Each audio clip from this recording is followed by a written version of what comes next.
Hey y'all, I'm back. I said I would be want to get at least another chapter of my book read. Um,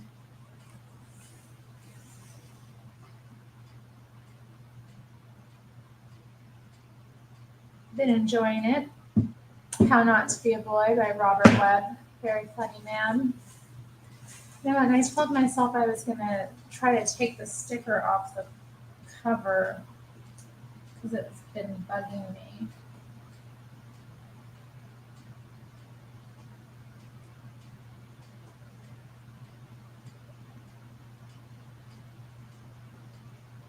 Like, why did they do that? Why did they put these nasty stickers on the covers of books?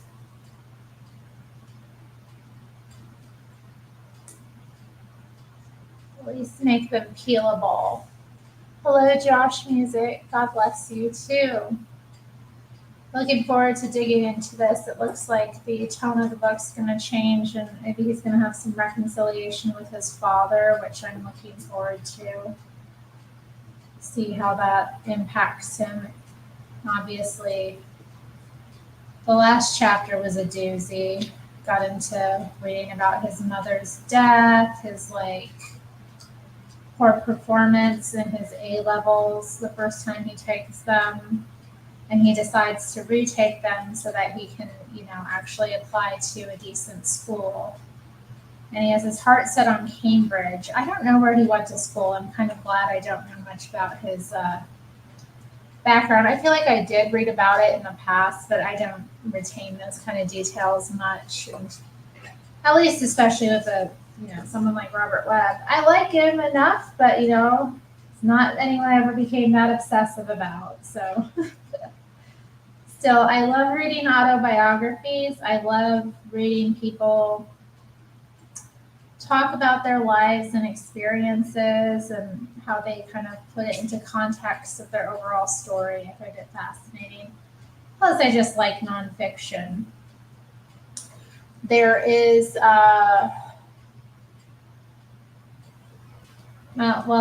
my favorite band, Suede, their last album is called Autofiction, which is apparently writing fiction about oneself. So, love to read an autofiction biography sometime. That would be good. I wonder sometimes, things getting embellished. She seems to be pretty honest in here, which has been good.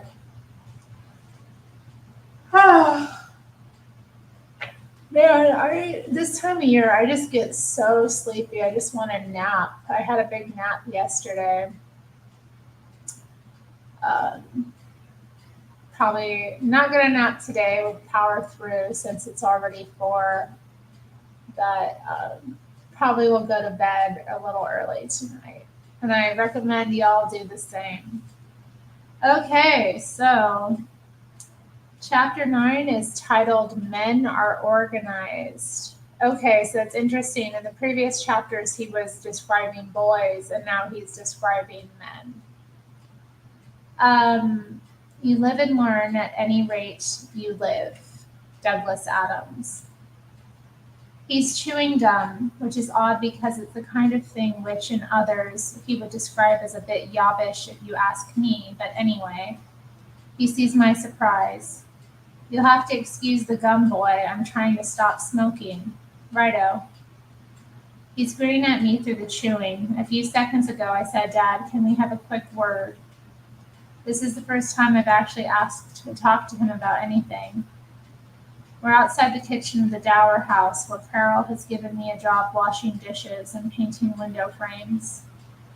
He'd stopped by to deliver some chilies, which he grows and sells to local businesses, one of his various hobbies and sidelines. You said that I could come live with you if, yes? Well, if the offer's still open, I think I'd like, oh, yes, mate, good old boy, you don't need to ask, Rob, it's your home, Rob, good. It's just I've got to retake these exams, and you can have your old roommate. Now it's at mucky as hell at the minute because I'm propagating marigolds in it. but I know exactly where to put them. I can soon get that sorted, no problem. When are you thinking of moving in, so to speak? Well, I need to tell Derek. It's really only for a few months, what with these exams and Derek been driving you up a bloody wall. Poor old boy, he'll never change. And little Annabeth, bless her. It's not what you need, is it, boy? You need some bloody peace, mate, for your exams.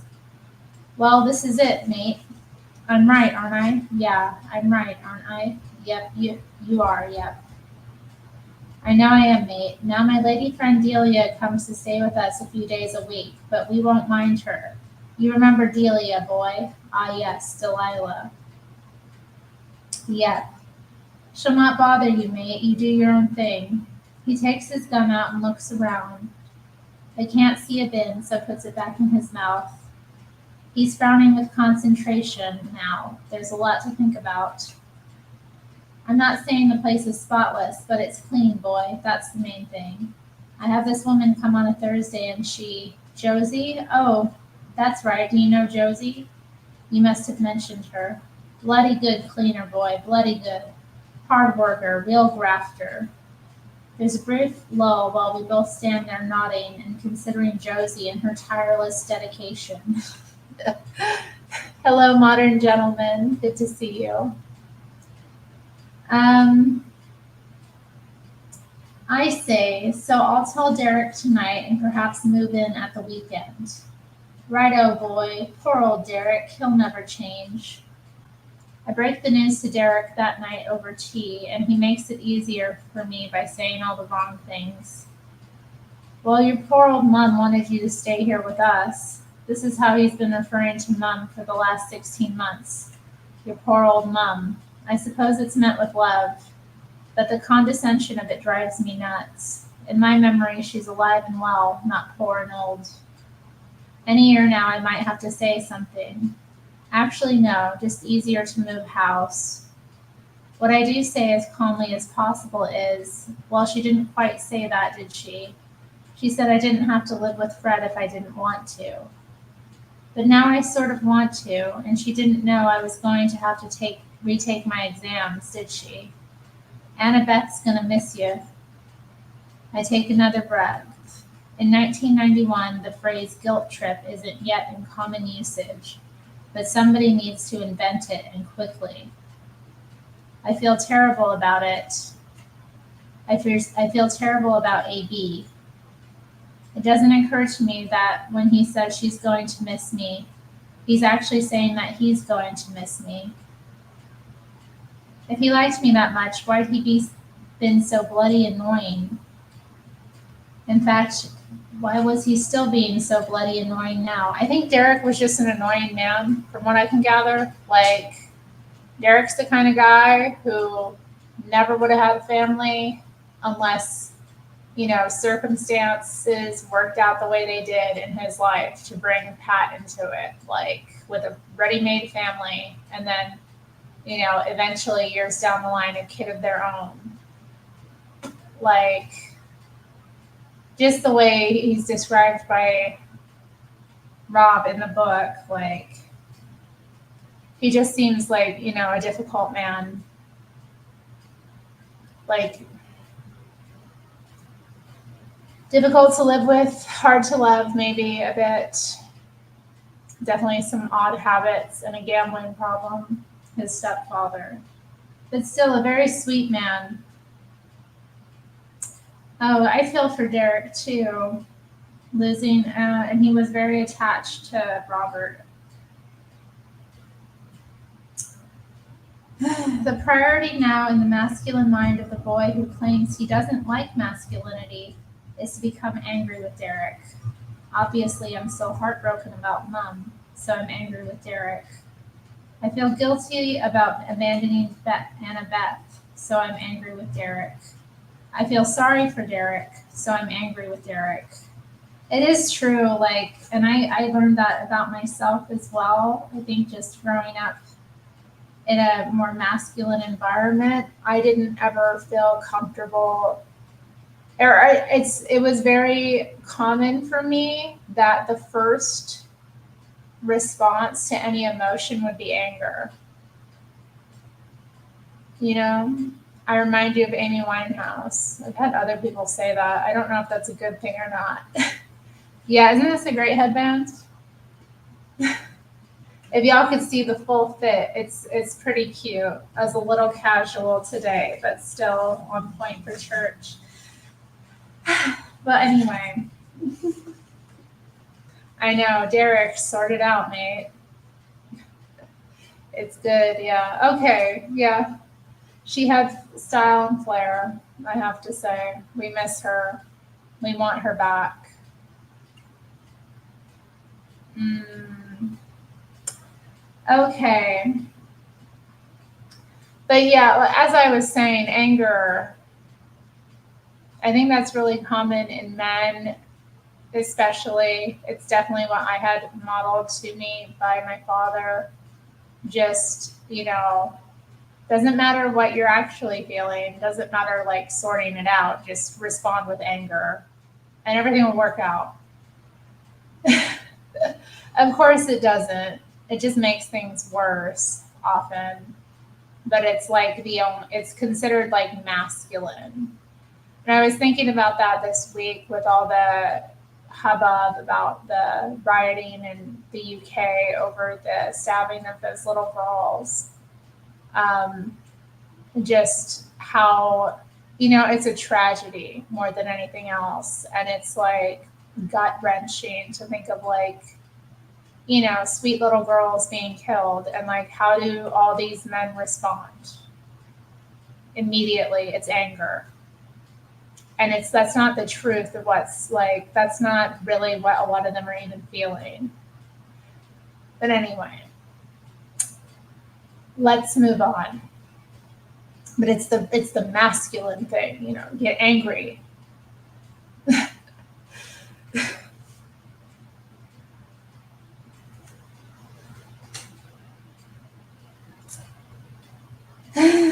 Okay, let's see. I'm anxious about what it's going to be like living with Dad. I'm scared of screwing my exams up again. So I'm already angry with Dad, but equally angry with Derek. There again, even if I noticed any of this, I wouldn't share it with Derek because I'm obviously afraid of upsetting Derek, which itself makes me angry with Derek. Now that I am a man, I have graduated to an advanced level of blaming other people for unwanted feelings. Luckily, I'm handling this brilliantly. It's not as if I'm going to nurse that grievance about the bill for my birthday party into my mid-40s, is it? No, I'll just pretend that all I need is a change of scene. Derek says with touching innocence, it's nothing that I've done wrong, is it? I give an involuntary yelp of laughter, but try to turn it into the very idea kind of chuckle. He smiles along with me. No, Des, it's nothing like that. Oh, good.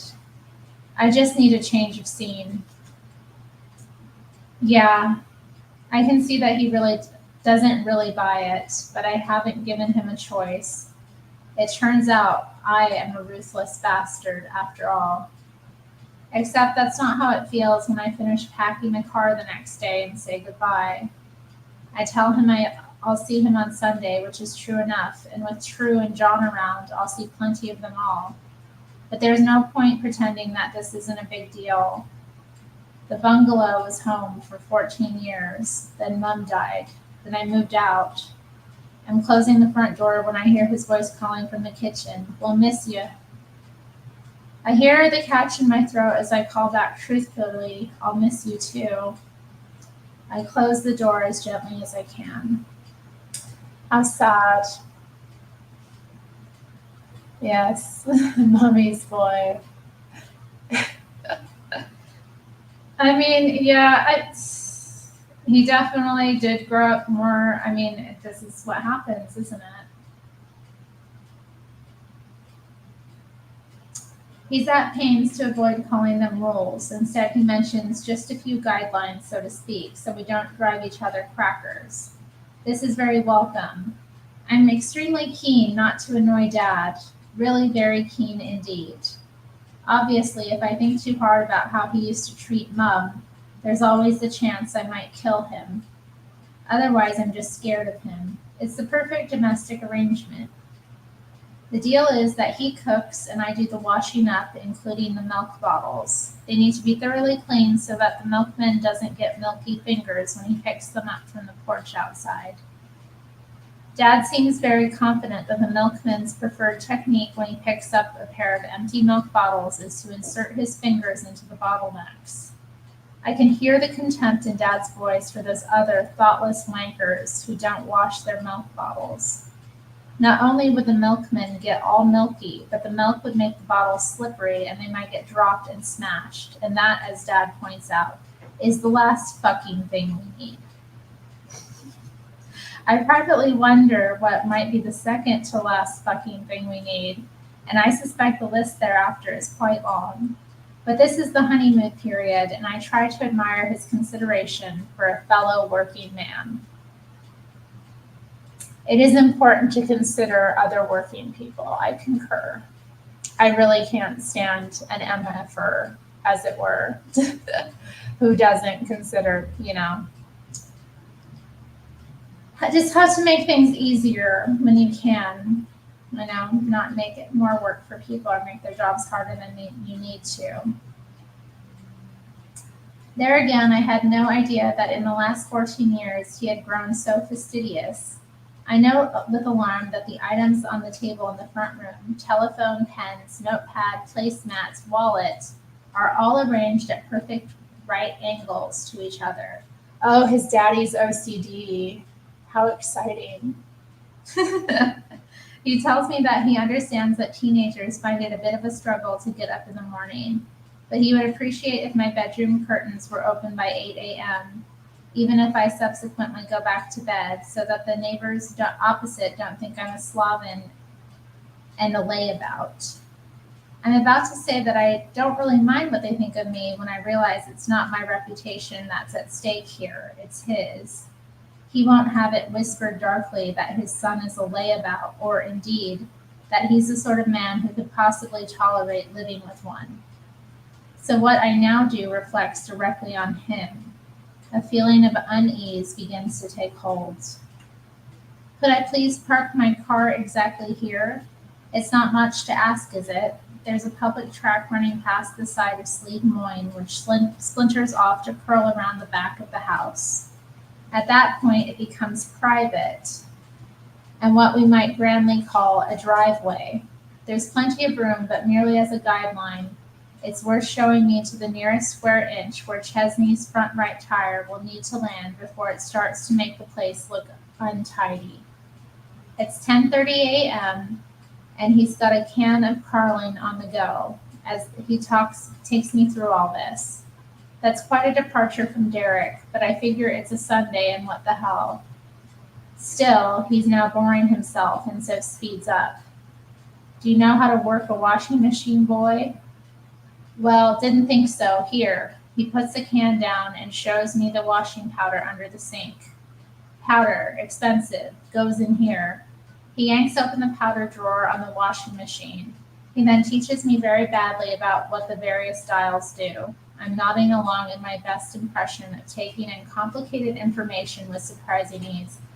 Okay, what is this with,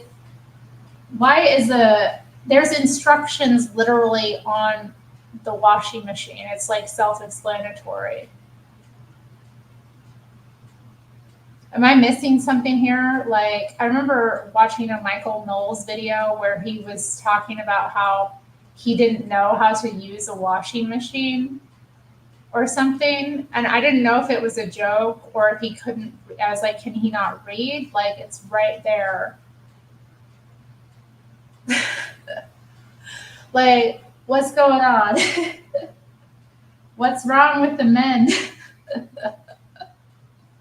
This is not, a feminine art here. Anybody can operate one of these things. What is this great mystery? He talked about it in a previous chapter too, how he and Derek couldn't use the washing machine just because she always took care of it. And I'm like, God.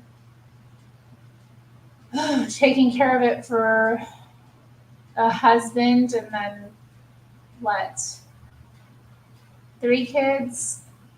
4 once Annabeth came along, but I don't know if the older brother Mark was still living at home when Annabeth came along. Mark and Andrew, they were like 2 years apart.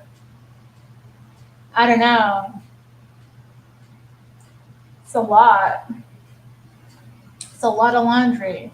A lot of years to go being the only person in the house doing the laundry. Like, really? No, nobody else ever did the laundry? Like, I mean, I don't know. Maybe I'm just, I don't know.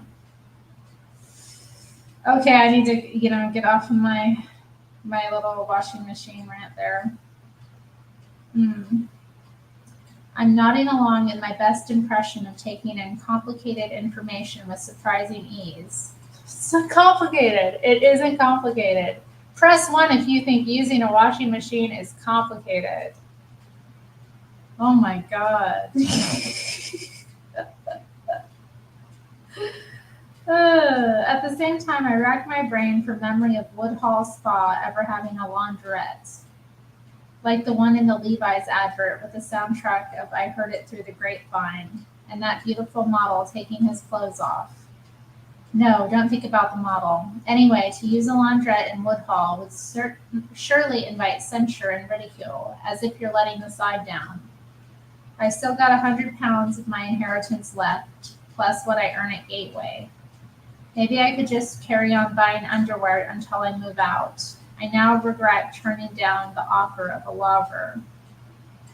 That's it, boy. I think that's it, boy. Obviously use the lube brush properly and don't leave any crap around the pan, especially when Delia stays. You know what women are like. Yeah, I say, trying to communicate a worldly tolerance of these fussy women and their quirky aversion to human shit. He rattles his empty can and thrusts it in the kitchen bin before moving to the fridge. You sure you won't have a beer, boy? I will actually, mate. Yes, please. It'll be fine. As long as he doesn't know I'm still thinking about Nick Kamen and his boxer shorts, it'll be fine. Okay, are we going to have another weird gay interlude in young Robert's life?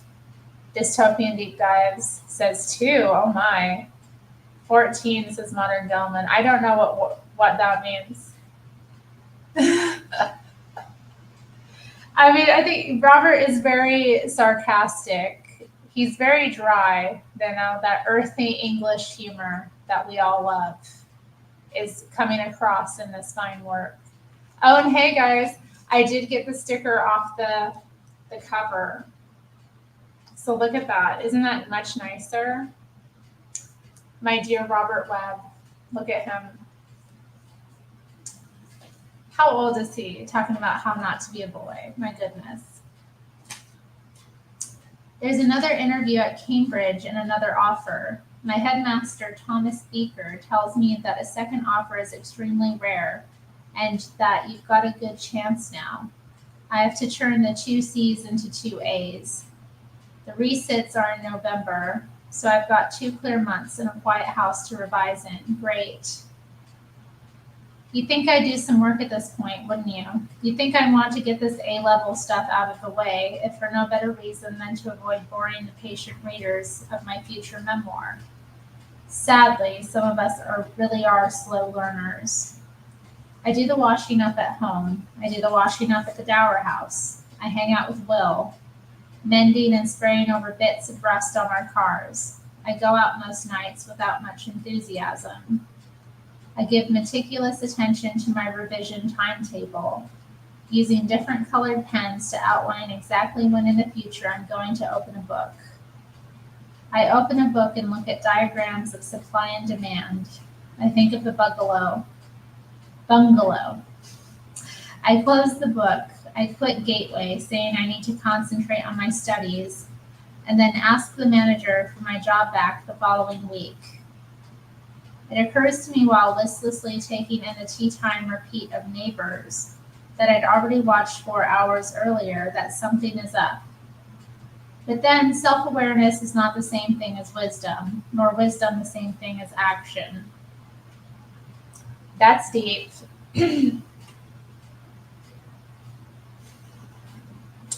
I know, dystopian deep dives. It isn't. It's so It's written on the damn, like, they're all different, but you can just look at the knobs and figure it out. I mean, maybe you do need someone to show you like once, I feel like maybe I wouldn't instinctively know like that I have, because mine has the knobs that you turn to whatever setting you want and then you pull it out to get the water to enter it. But they've got like different settings and then you just select the like temperature of water that you need for your clothes. I mean, yeah, you do need somebody to teach you this stuff, I guess, but I feel like it's a very simple lesson that, you get once from your parents, maybe.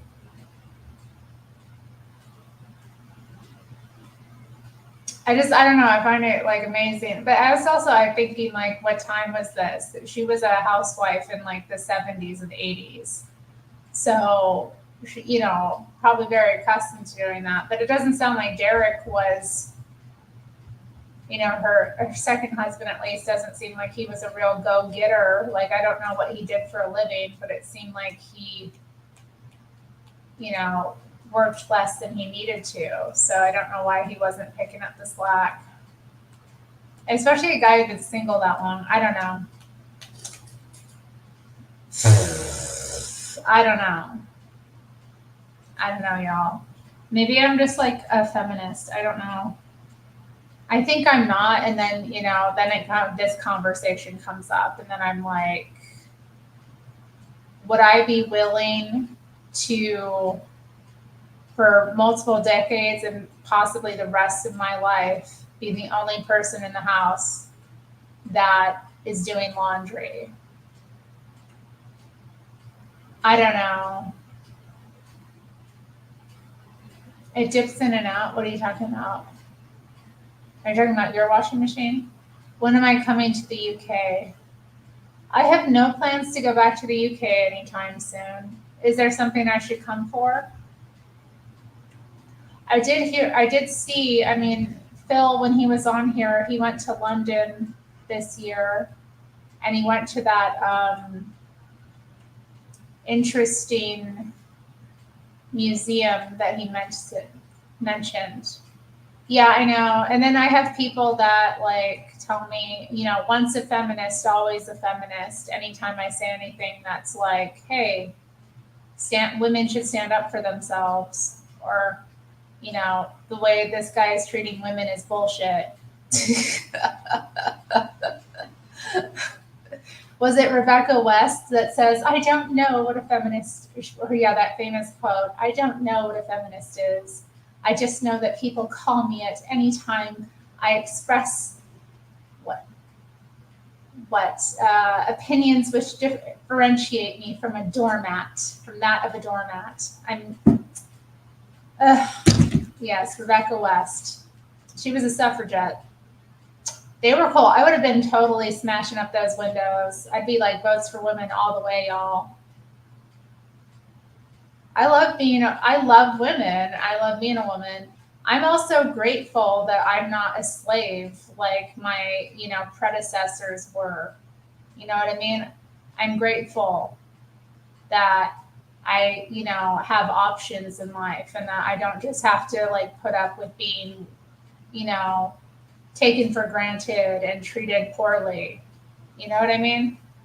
Because, like, I think about the lives of all the women before me who, like, suffered so much cruelty and brutality and, like, just disregard and contempt. And I'm like, I'm so glad that I don't have to, you know?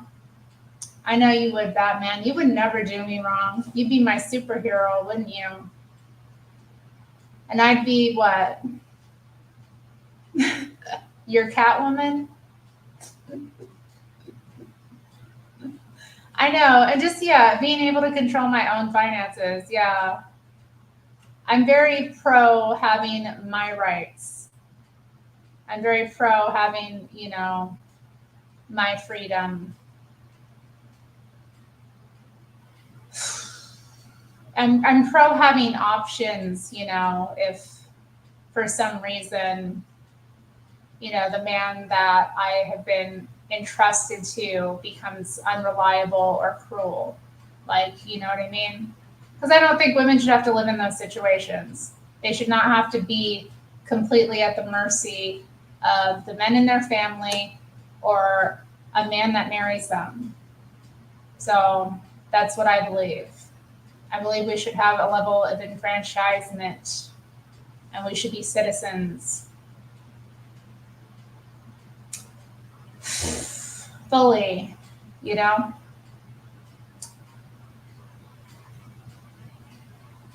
But anyway, I'm not into all this like gender war stuff though, because it is a spiritual battle, at the end of the day.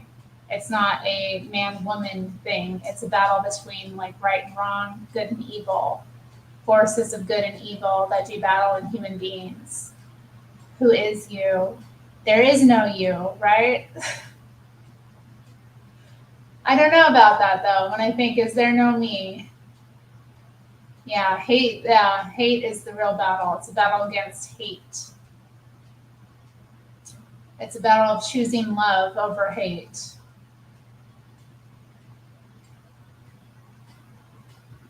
I am that I am. I am the noticer of the experience. I am the observer. Let's continue with Robert Webb's observations of his young life and the time after his schooling and his mother's death and his relocation to live with his biological father.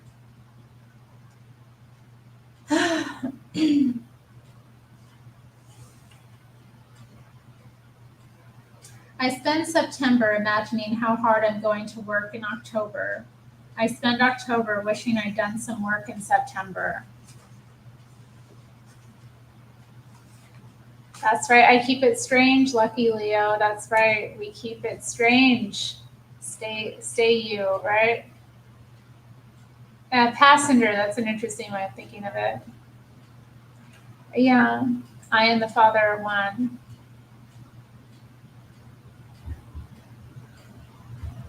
It's a very powerful thing to think about, isn't it?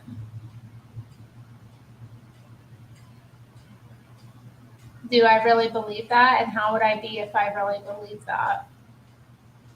Would I be, would that be evil too? I wonder, like, there's fear in me when that comes up. Like, if I knew that.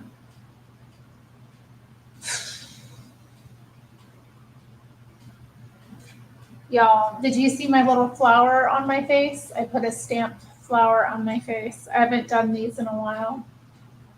The flower is the favorite one. I bought all these like eyeliner stamp things. Different shapes. There was like moons, hearts, stars, and then these little flowers. And I find the flower one is my favorite one. The other ones don't come out very well. I haven't done them in a while. This morning I was like thinking like, do I want to draw on my beauty mark because I have a like slight freckle here that I darken, or do I want to put like a gem on my face or something? But no, I was like, hey, what about the flower stamp? It's not a stencil, it's a stamp. It's like an eyeliner stamp. It's like one side is, a eyeliner pen, the felt type of eyeliner pen, and then the other side is like a stamp. But it's basically the same material. It's interesting. I don't know. I kind of like it. It's fun. Yeah, it's a little bit different. I was going for more like Georgian, though, maybe, or aristocratic, maybe. But the rest of the outfit is more hippie. I don't know. I don't know. I don't know. I like my outfit today. I was feeling cute. And I'm like looking at myself right now and I'm like, oh, like, hey, having a moment. I'm sorry, y'all. I'm sorry. This is why people think things or say mean things sometimes, I think. They're like, ugh. But like, thank you, Dystopian Deep Dives. Thanks. Okay. Back to Robert. Am I a girly girl? Yo, yeah, I am. I'm a big girly girl. Is it not obvious? I have a bow on my head. We were doing my nails yesterday. I mean, come on. I got feminine stuff strewn all over the place.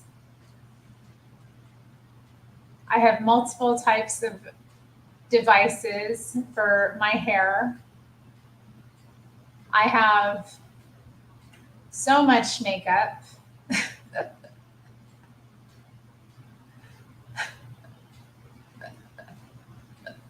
I love it. I love it. I love it. You know, like, I don't know. There was a time in my life I was not. And I feel like that was not fun. I wasn't having a good time when I was like, when I wasn't able to be feminine, like, you know, just working too hard, working weird hours. Um, Apart from that, like the feminism and the rejection of femininity, like I was convinced in my warped mind that femininity was, you know, oppressive not only to myself but to other women. Like I was convicted of that in my heart and like, you know, in by the devil. So actively living to like reject all of that. Ugh. And you know, it has been such a great thing to let all that go and just it wasn't even just because like this is like the femininity on the outside is a manifestation of like so much growth as a person, you know, so much growth. It's like to me, and it's again, it's one of those things that we pretend are superficial, but like when women don't have the time, you know, or the mind to take care of their beauty, you know, regardless of how beautiful they are or not, if they don't have time to like spend on themselves in that way, like they just, you know, things go downhill. Women need to have that space, you know, and time in that part of their life that is really just focused on them, you know? An investment in the self and it's not, it has to be an investment of time. It can't be anything else, you know? It can't be an investment. Every other investment is less valuable, you know, than your time. Which is why it's like, and especially like as a woman, you know, if you don't have any time for you, something's off. And I don't know. I just, I am way happier, way happier. It's not even happiness because it's joy, it's peace. It's not happiness. Because I can't say that I'm any happier now than I was at that time, you know? Really, every day would be different, but I think the difference is the peace.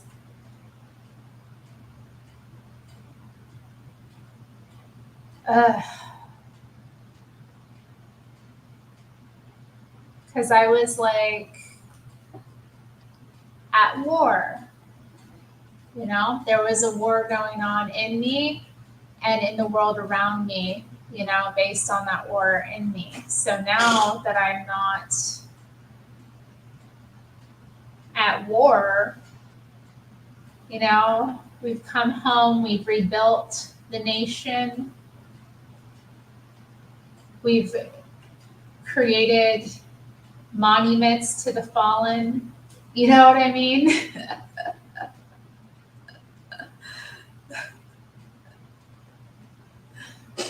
And maybe, you know, I got out with some battle scars for sure. But yeah, there's a lot of peace in me now that just makes room for joy, which is way better than happiness.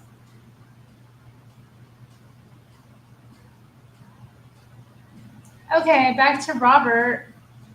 Me and my little self-indulgent trips. You have battle scars too, right on. You're a survivor. We're like that. What is that Reba McEntire song?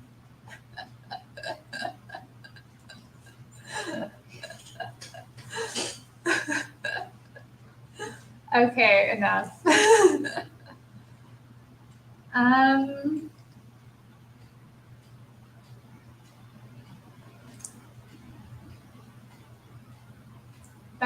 by November, I speculate with almost out-of-body detachment that it's quite likely I'm about to turn my C's into D's. E's are just, we sorry you spent all your money on pens, or all that money on pens, excuse me. It's 4 days until my first exam. I've done nothing. The moment calls for a decisive gesture. I give up, or rather, I attempt what Stormin Norman Schwarzkopf, much in all the news earlier that year, might call the mother of all tactical deadly adjustments. I drive Chesney slowly into school and ask to see Mr. Beaker. He inquires how my revision is going and whether I'm excited about the upcoming simple task. I tell him about neighbors and ask if I can return to school, sit in the classes of the year below, and retake the exams next summer. Man, he's going through it.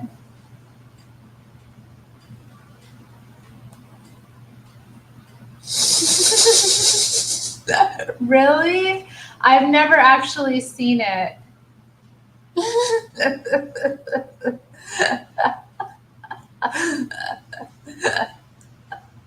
I'm sure it was entertaining enough that modern gentlemen could get through it. But oh my god.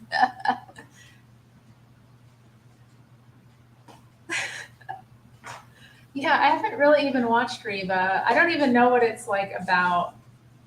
Hey, you know, we all like something that's a little like cringe. I mean, it's awful. Is it so bad that it's good? Is that what it is? I love things that are so bad they're good. Ugh. This is a silly sitcom. Yeah. Ugh, y'all.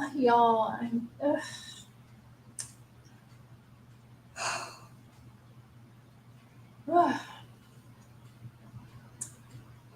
Good evening from Canna Delusion. Oh dear. In other words, our neighbors to the north, the brave Canadians, on par with friends. Okay. Hello, Gregatron. Welcome to the chat. Okay, Stormin Norman sounds familiar. Does anybody know about this Stormin Norman Schwarzkopf? I feel like I should know this. It's not popping in my mind though.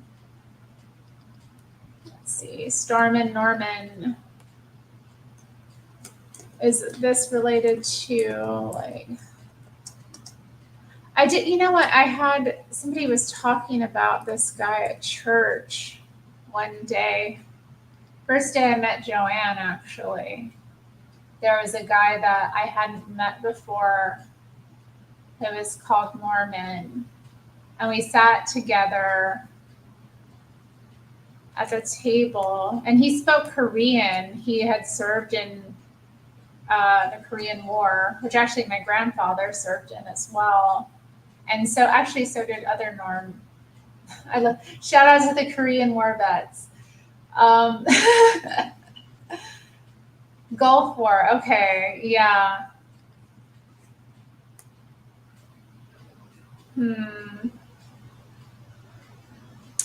He is not handsome. Oh well. Yeah, Reba McEntire. I just know her as like the country singer. I totally spaced that she did have that TV show. I don't know what else she gets up to. Thank you. Like my vote. Thank you. He ate dogs. I mean, well, people will eat dogs. It will happen, you know. Yeah, he brought him up, and then he asked me about like my condition. He's like, "You don't really look disabled. Can I ask you?" But I love when people ask me about my condition. I wonder if I should do like Fred says and tell them to mind their business.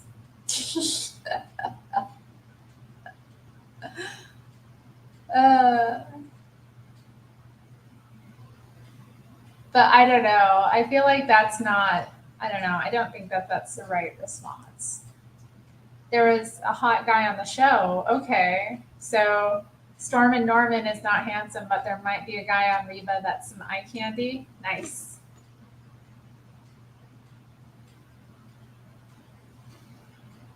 Mm, okay. Well, back to the book.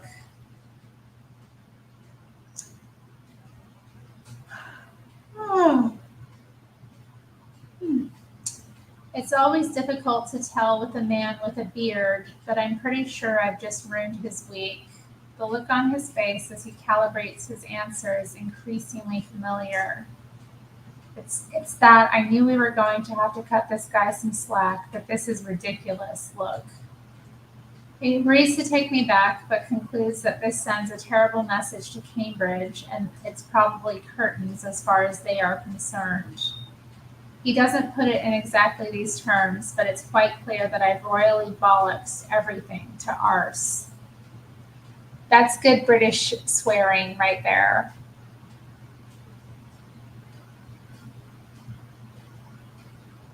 I'm a fire starter. A twisted fire starter. Hello, Space Truckin' 6969. Nice.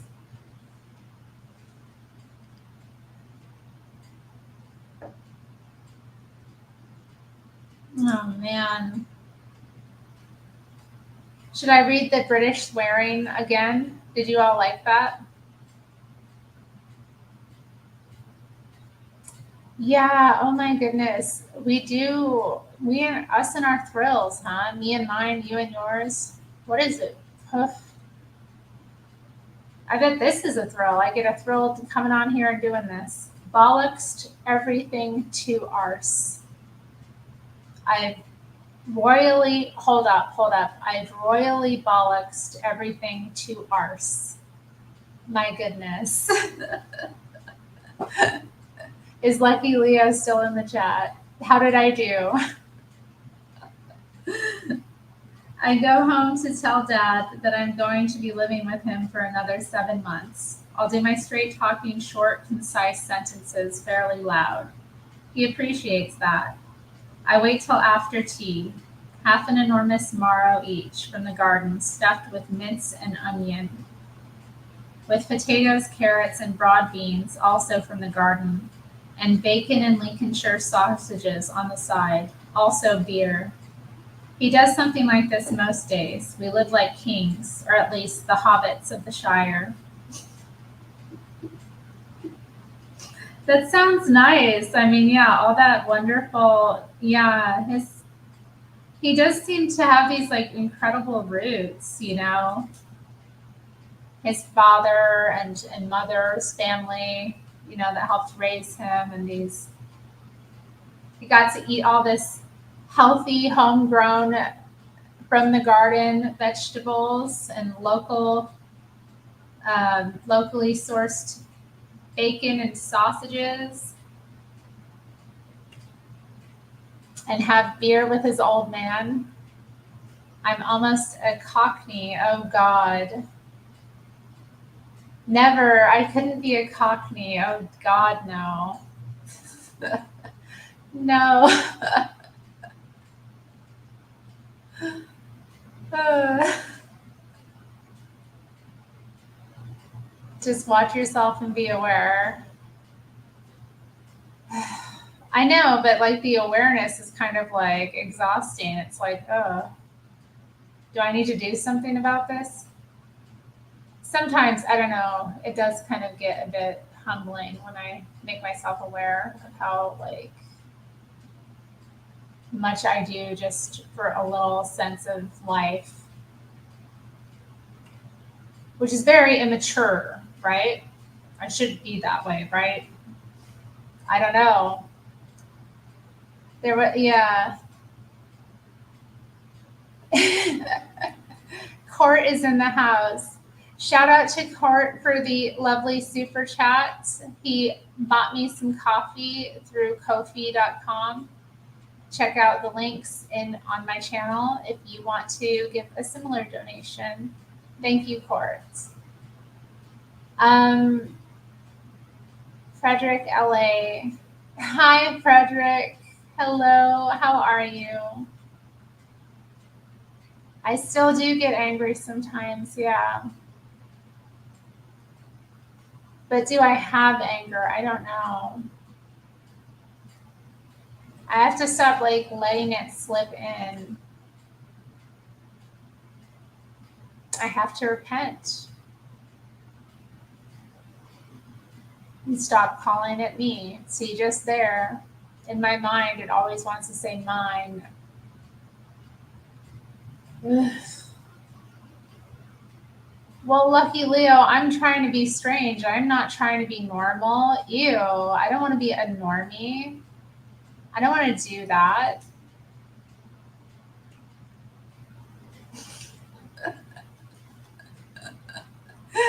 Why do I want to be like everybody else out here, all angry and dumb and emotional?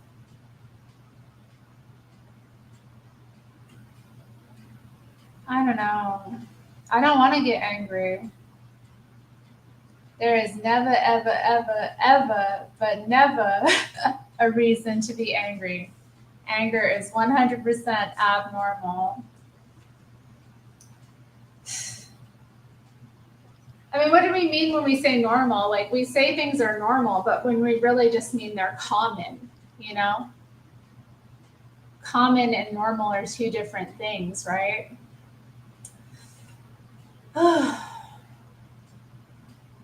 Yes, my mom is still angry, y'all. Like, I love that woman. I forgive her. We had the talk, but she's still angry, you know? And I can't do anything about that, you know?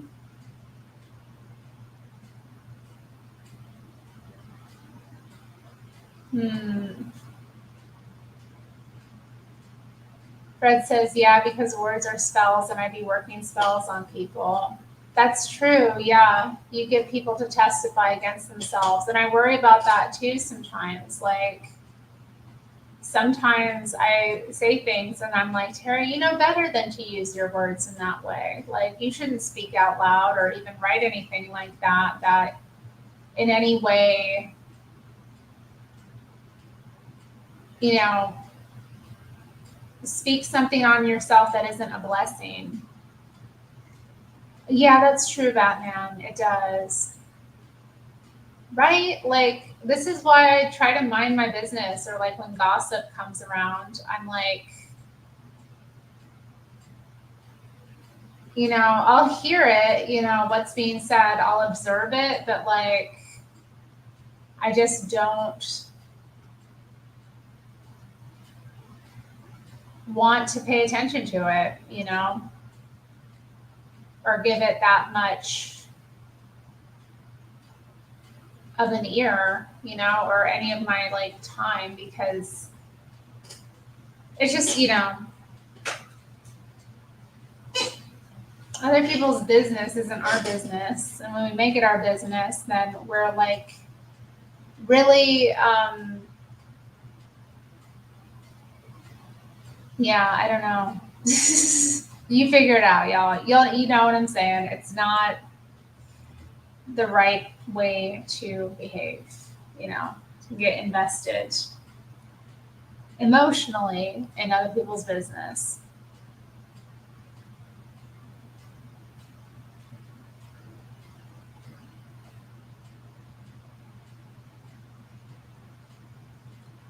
Like when I'm putting Harmony in her place and you jump in. I don't remember what happened. What did I jump into? If I notice you doing something I don't like to someone, I'm going to say something.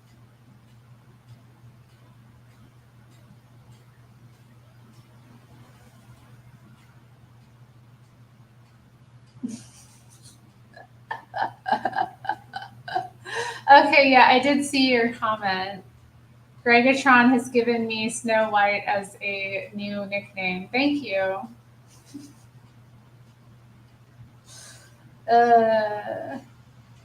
Yeah, you should be nice. When you're dealing with ladies, you should be nice. Yes.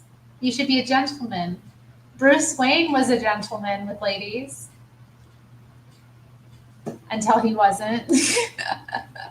Well, he was. I mean, let's be real. We all know what gentlemen were really like, What is a gentleman? Ultimately, it's a class-based term. And, they were men with a lot of free time on their hands often, and when people are idle, when they're wealthy and idle, they can become decadent and, misbehave themselves.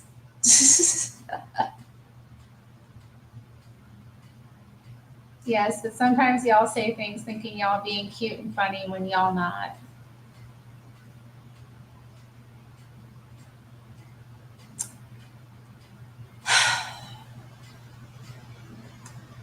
Well, I apologize, Batman, if I disrespected a boundary, with you and Harmony. I apologize. That was my bad. I'll try not to do that.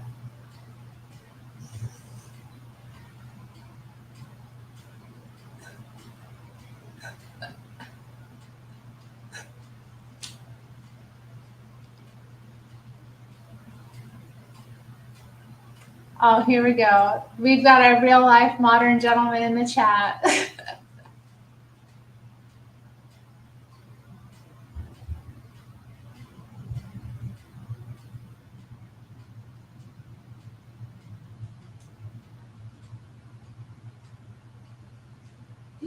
Okay, I really should get back to poor Robert Webb's book. I know he's watching, waiting.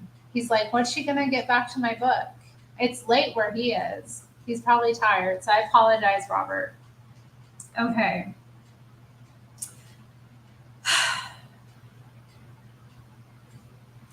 Dad, I haven't been very honest with you about the amount of work I've been doing. Right, oh boy. I've actually done fuck all. Okay. I found it really hard to concentrate. I don't know why. Your mom just died, mate. He says it like it's the most obvious reason in the world, which it suddenly is. So much for my straight talking. I wasn't expecting this. I say quietly, yeah, but that was over a year ago. It was yesterday, boy. Might as well have been yesterday. He lights a cigarette and looks down at his knackered hands. His father seems like a really interesting man. Like the more I hear about his or like read about his interactions with his father, it's like, ugh.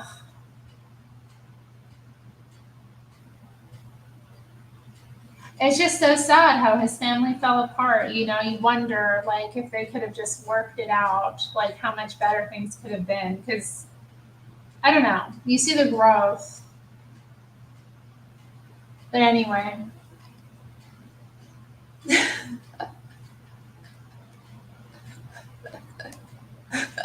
I concur.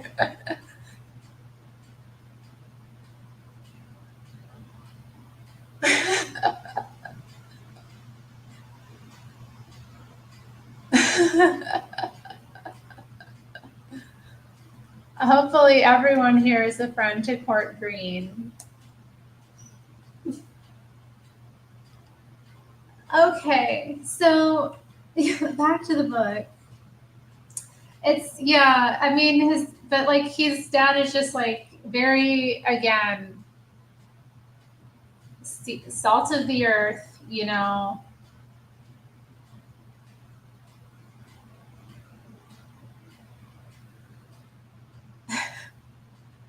and just that like, hey, your mom just died kind of clarity, like, you know, it's understandable why you can't concentrate on anything. Like if you've ever been through grief, you know, it is a difficult time for people. They kind of do spaz out and need some,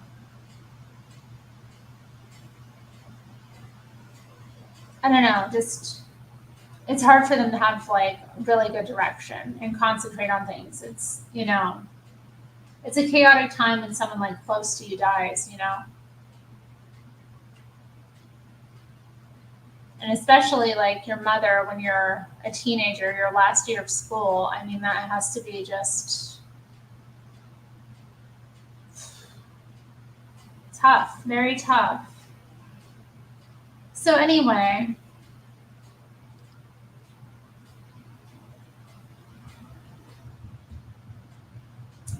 his comment was a flash of brilliance, and I think for a second that we're going to stay in its warmth, but he's already embarrassed by it and looking for some shade.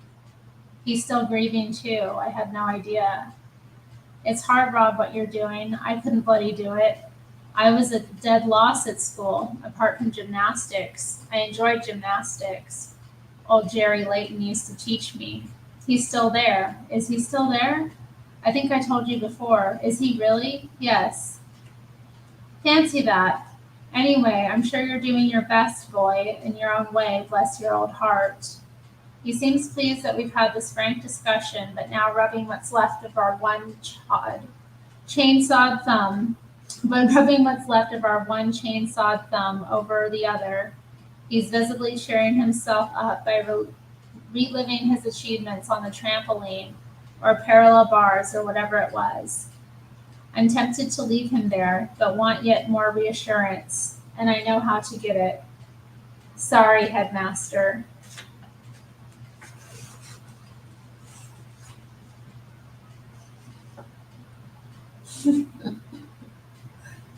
Oh my goodness.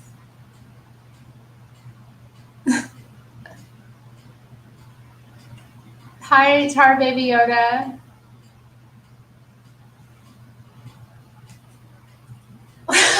I really. Yoda, I'm tempted to delete your comment. Like, enough. Enough. Can you, like, you play these? Oh man, it's played out.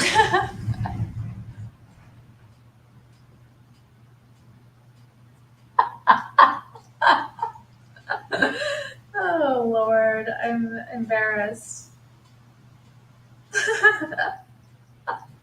I know Yoda really kicks off the party, doesn't he?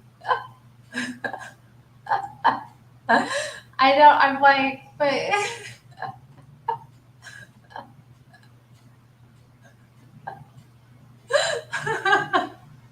Okay, he's gotten 2 votes. I know, but I feel like it's been like, it's just you've done it a number of times, the same joke, and it's kind of like, it's starting to get a little bit like, oh God, how long should I tolerate this before it becomes like,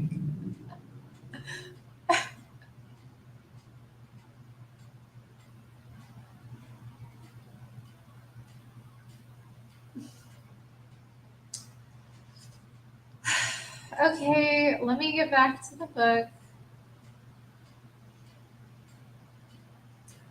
Beaker says it's curtains for Cambridge. He looks up. Cunt. What does he know? Excuse me. They say that word there like it's nothing. Here, that word you say it's a lot bigger of a deal. What does he know? Well, he knows quite a lot, but we'll see. We will bloody see, boy, we will. Curtains, he says. Bugger, Beaker. So then back to school. I put on my 6th form uniform in the bedroom that used to have Rupert the Bear wallpaper and a poster of Steve Austin. Oh, Bill, who was on here this past week, he worked on Rupert the Bear, the animation. So it's sweet.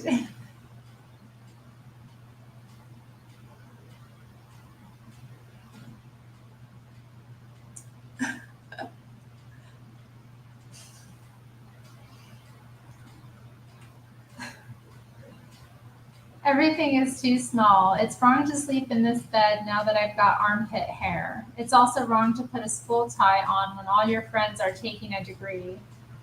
I feel like a giant, overdeveloped and stupid, walking into door frames, clumsily doing up his buttons. I keep thinking of what John said when I was trying to get him into the golf club garden. Yeah, you're getting in your own way, mate. I really have got spectacularly in my own way this time. Spectacularly? Why am I pronouncing it this other way?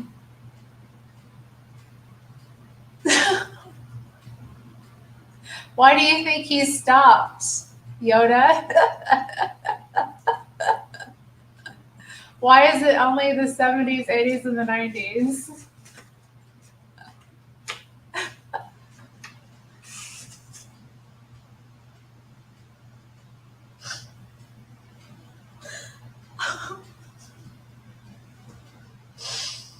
Lord have mercy.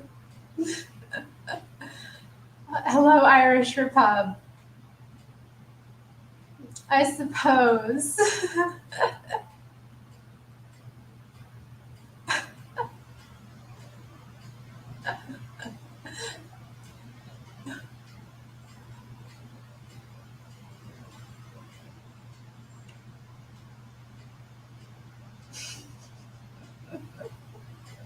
To this very day.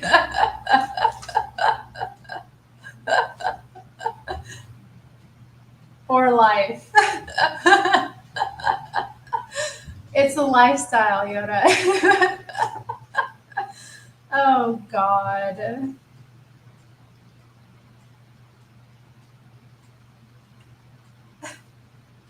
You had a perm once.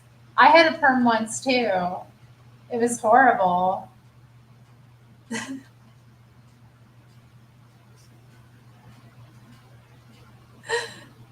I know, Frederick. I know. I rest my case.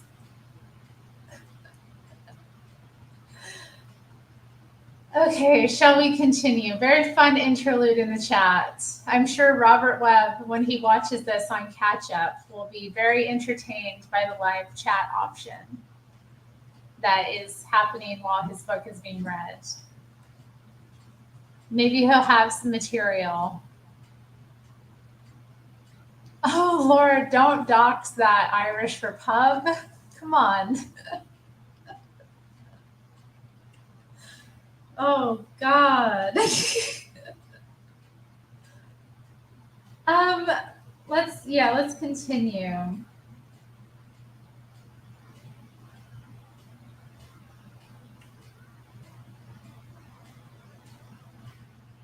At least the curtain people have gone, the ones who used to organize the bad dreams. My dreams are fine now. Whatever I failed to do over the last 3 months, there's one thing I did manage by accident. I had a rest. He needs to be a friend to himself, said Mr. Edwards. I'm not sure that this, what is euphemistically known as a third year sixth, is quite the self care he had in mind. I can't believe he's taking his whole year over again. Man.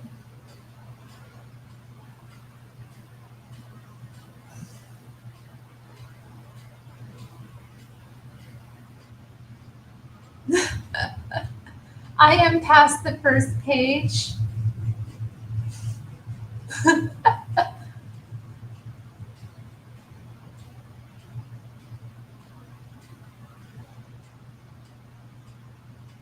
Y'all are so like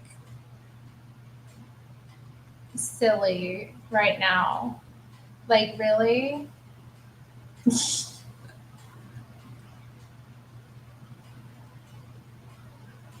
Mm.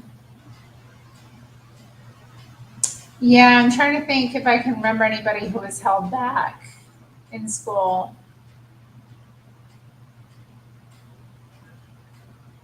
You know what? No, I do know some. I do know someone who had to like take extra credits, like so they had to go back again after like or senior year, like they didn't graduate on time because they had to get more credits.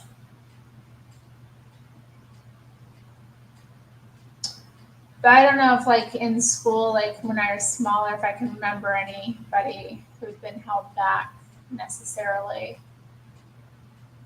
Can't remember.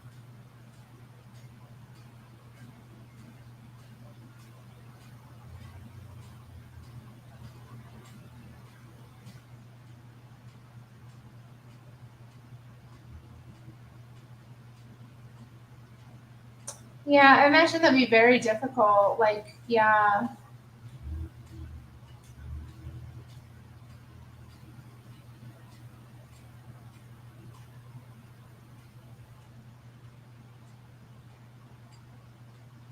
Well, yeah, I mean, yeah, but special ed is, yeah, different though than being held back. Hey,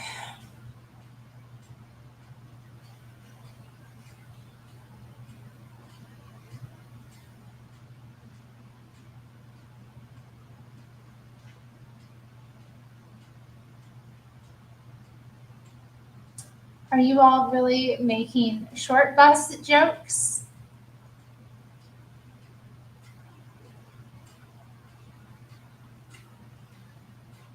Yeah, the person I was thinking about did start smoking pot in school, like in high school, a lot.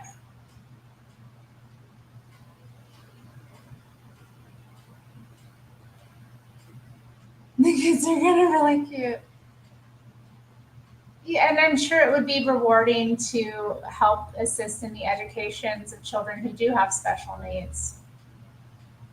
You know, I feel like that would be a very rewarding thing to, be involved in.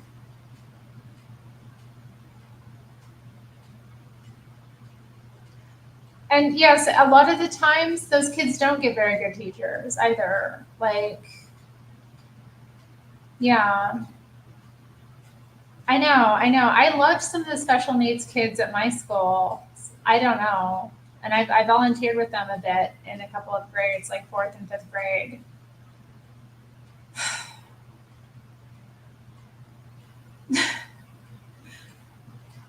Oh man, you know what? Now I want to like, I have something I think I'm going to share we'll do another, like, maybe, I don't know, hangout live stream. I mean, they're all hangout live streams, but, you know, not themed around reading, but maybe we could look at some footage of like Ian Dury, because I found some interesting interviews with him where he talks about going and his special, like being in a special education and the things he learned in it, because he was physically disabled. He had polio as a child. And then he became this like very famous, well-respected, regarded, you know, singer and musician. Yeah. You like Ian Dury, Lucky Leo? Yeah. I draw a lot of inspiration from his story. I was like, hey, like, this is kind of reminding me of wanting to talk about how he described his education, because he talked about it with like really a lot of insight. And it reminds me of also Joel Friday TV. He did a really great episode where he showed kind of these different TikToks of children with like Down syndrome. And in one of the videos, like the parent is being really condescending and talking to this person with Down syndrome like they're much younger than they actually are, and more like they're a dog than a person, honestly. And then there's this other footage uploaded of a teen girl with Down syndrome as well, who's just clearly regarded and just as a normal child, you know, and giving the same level of like expectation, or, you know, having more expected of her and being spoken to like you would any other child. And it was an interesting juxtaposition. And he talked about the way that, you know,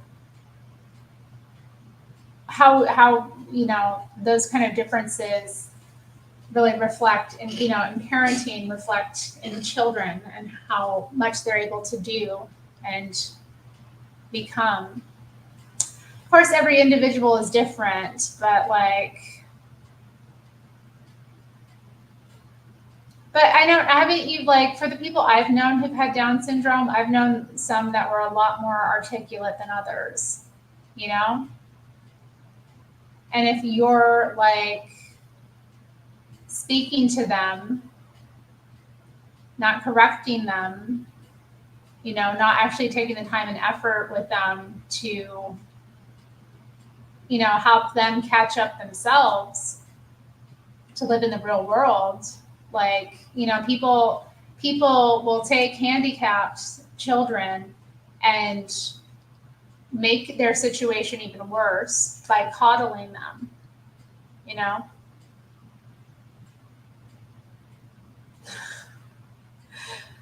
Oh God. Oh God, the chat. Oh God, what am I gonna do with the chat?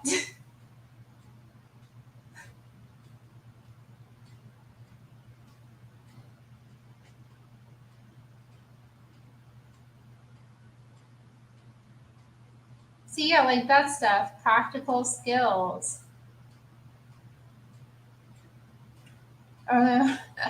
Really, every child should be getting some of those skills, though, right? Please, yeah, please ignore chat. If you are a female, please ignore the chat. If there's a girl watching, just ignore the chat. You can be in the chat, but like just try to ignore the insanity. I've given up the idea that my chat in here is going to be sophisticated, especially not during the reading of this book. But okay, I need to get back to it, y'all. Good chat, huh?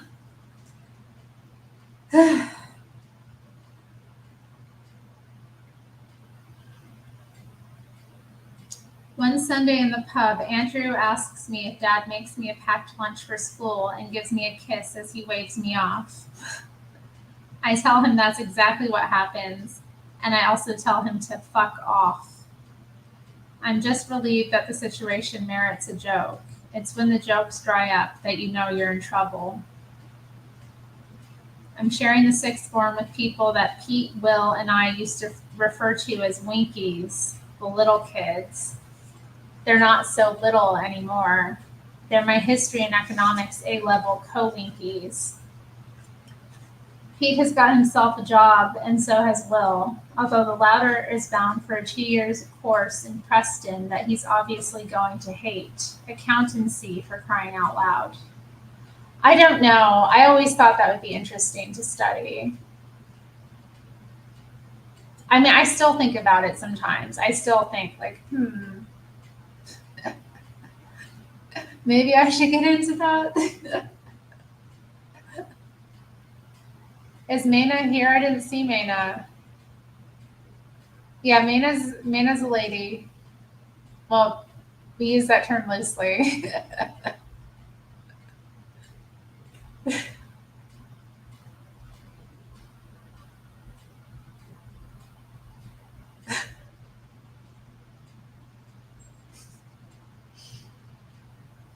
I know, it puts it all in perspective now, doesn't it? Dystopian deep dives.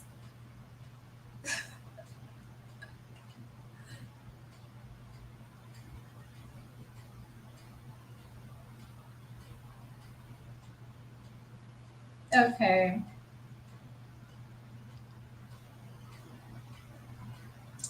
To me, Will is destined to be an accountant the way Jay Gatsby was always going to end up selling pet insurance.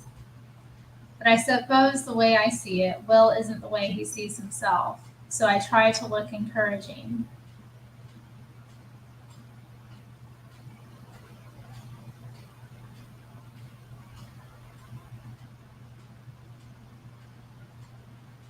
Yeah, I bet Will's services as your accountant have come in handy throughout your life, Robert.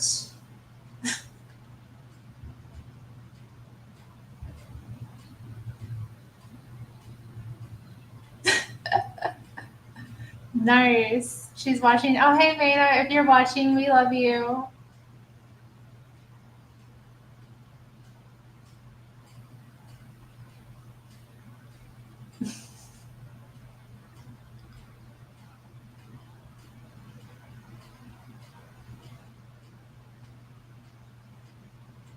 Tiffany writes to me from Durham and has given me her incomprehensible history notes. Ex-girlfriend Isabel is doing an art course in Lincoln.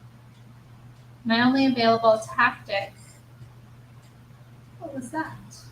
Oh, okay. My only available tactic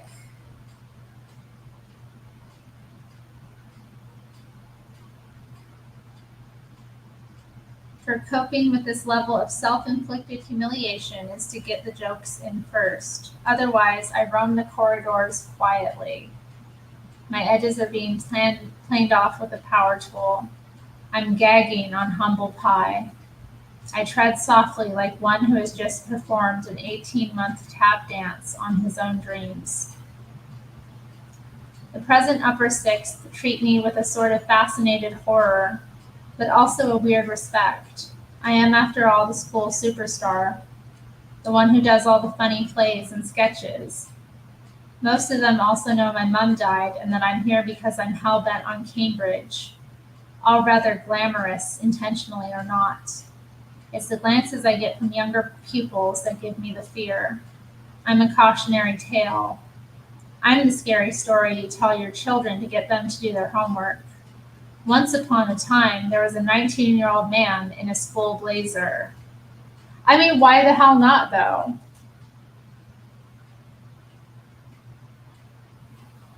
Like, this is all so dramatic. You know what? Reading this, I'm like, wow, that's he ate a lot of humble pie to realize, himself at a very young age too. How many like 19-year-olds do you know are like way too proud to like do that?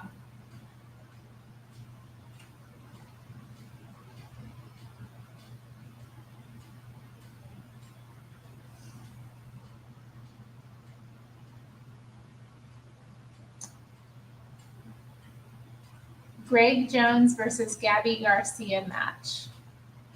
They're talking about sports in my comment section. In my actual live chat, the men are discussing sports. Ask Terry what? When you read this, I'm usually thinking gay.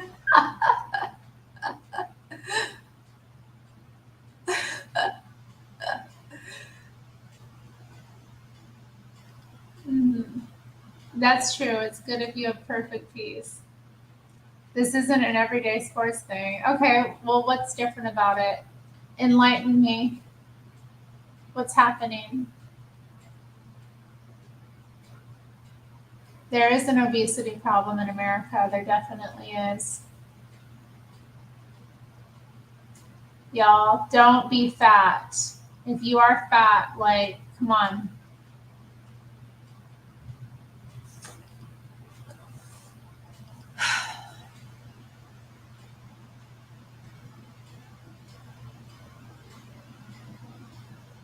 Okay.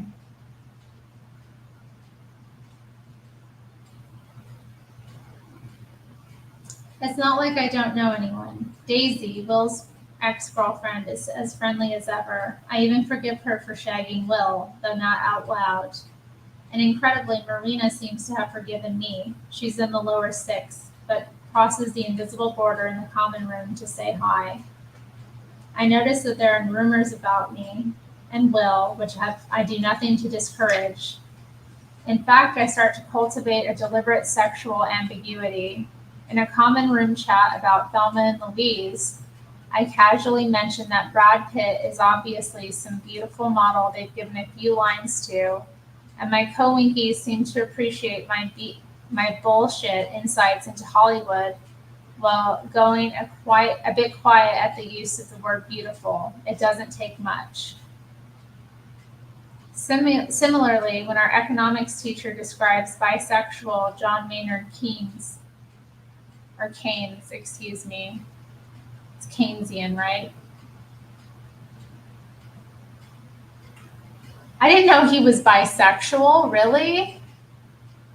Yeah, his economics sure are. Am I right?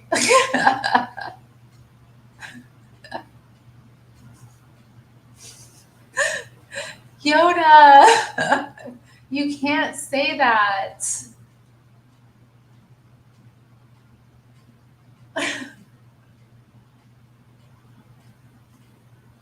Okay, I missed something in the chat I kind of want to catch. Hold up, let me scroll up. 1 second, y'all. Oh God, what the heck? Are you serious? I think I know how it's gonna go.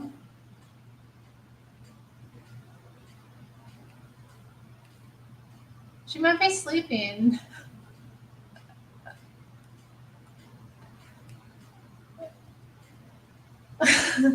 I hate y'all.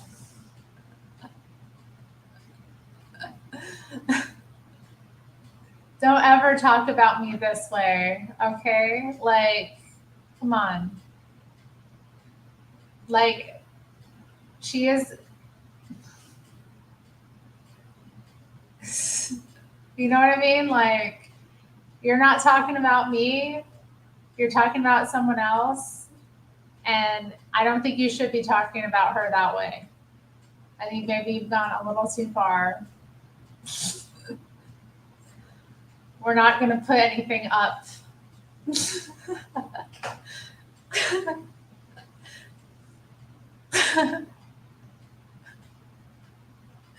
Yoda! Stop. God, okay. Okay, so his economics teacher described Keynes as certainly very confused about his sexuality. I asked him what could possibly be confusing about it. At this point, there are posters of key economic graphs and diagrams that suddenly fall to the floor all around us because I've created a level of embarrassment in the classroom that melts blue tack. To his credit, the teacher good-naturedly corrects himself, but I seem to be on a kind of mission. Okay, so this is interesting. Like, people were speculating about his relationship with Will, and we heard about how he and Will did some stuff. And then he's in school dropping hints that he's kind of like gay.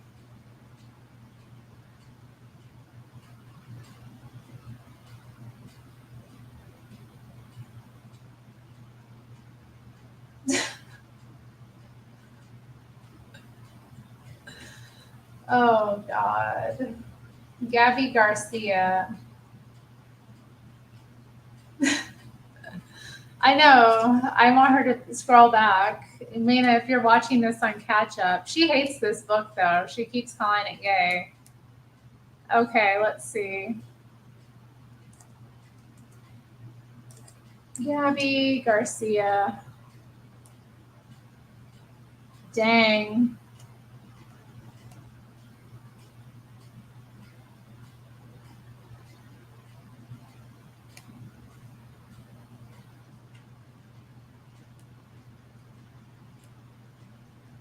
Okay, I've got Google Images up here, y'all. Gabby Garcia.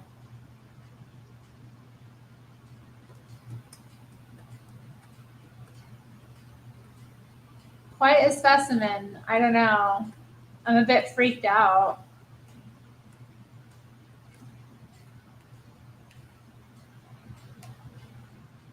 It's her husband. Aw.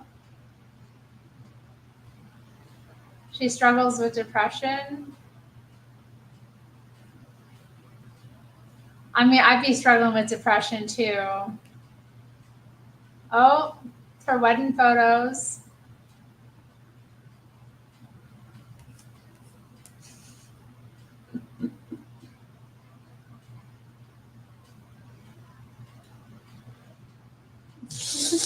I mean, yeah, it's literally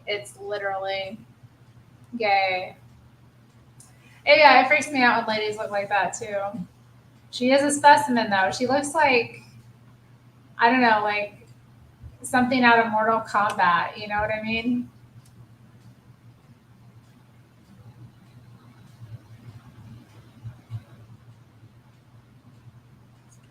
I'm sure she had a lovely honeymoon with her husband. Yes, Yoda. I'm sure they had a great time.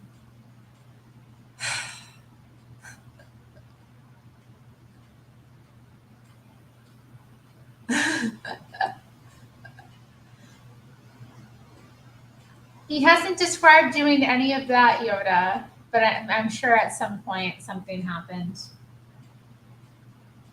Some of this is a demand for attention just to liven things up.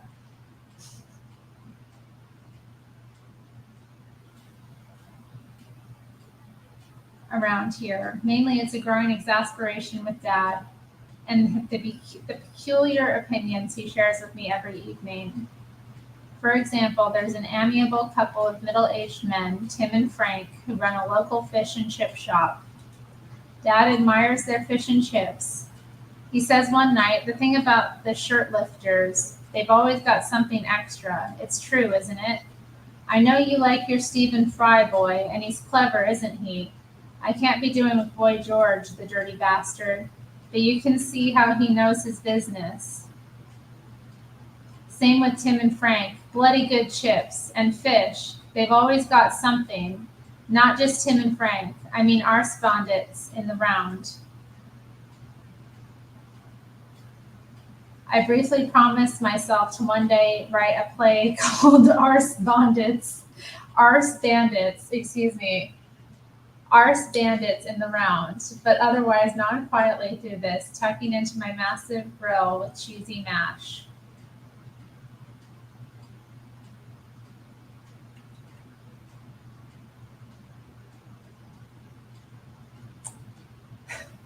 It sounds like his dad was he was being friendly. His dad was saying that gay guys have something special about them. They always have something. It sounds like he was picking up that his son might be kind of gay, and he was like in his own horrific way trying to express a level of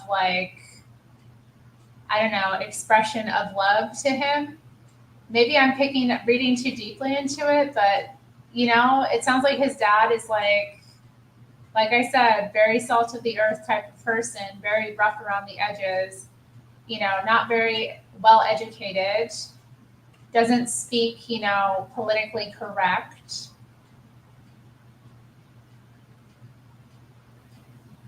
But like his intention was to say, that, even though these people are corrupt in some way, that they have something special about them. I don't know.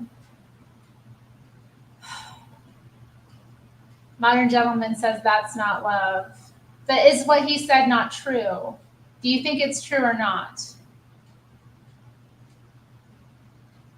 I don't think it's always true, obviously. Just because the person is like engaging in homosexual behavior doesn't mean that there's something special about them. Definitely not. Some of them, though, yes. Some of them, are exceptional people, like your Stephen Fry or your Boy George, or Tim and Frank, who run the local fish and chip shop that do the really good fish and chips. That homophobes from across Lincolnshire come to get their chips. His dad was handsome. He probably could, fool anyone he wanted, really.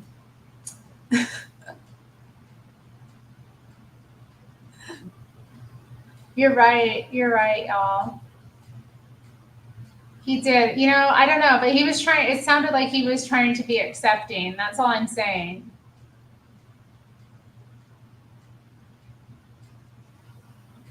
Exactly, Modern Gentleman. But yeah, it's like not just because like, oh, you're gay, that means there's something exceptional about you. They don't always have something special about them.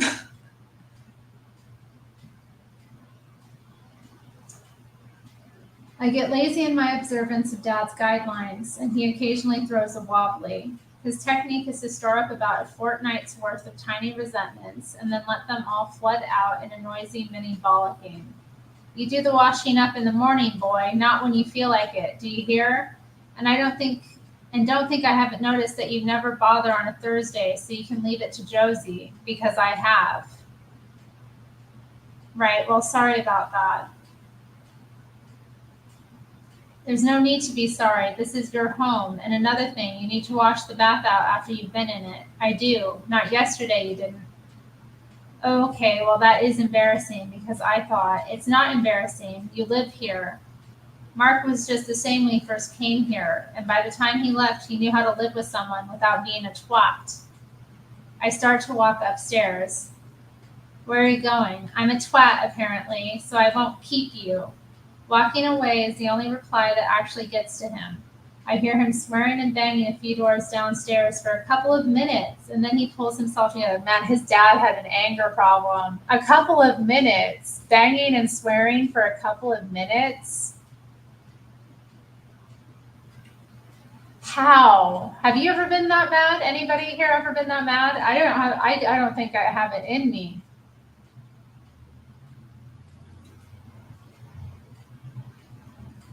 You didn't take your son to see Barbie? I definitely went to see Barbie.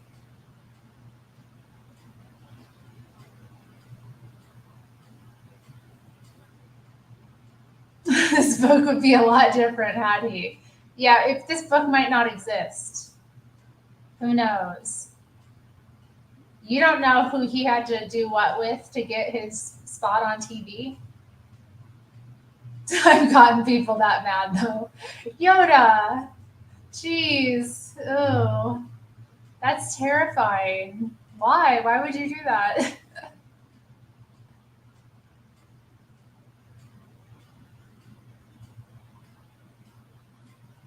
I don't know.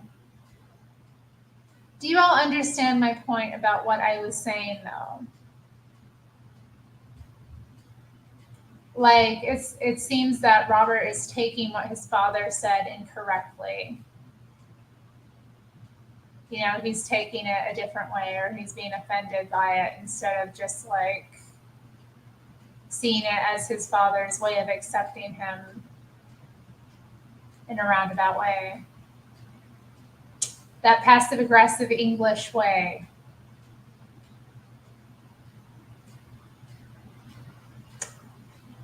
Anyway,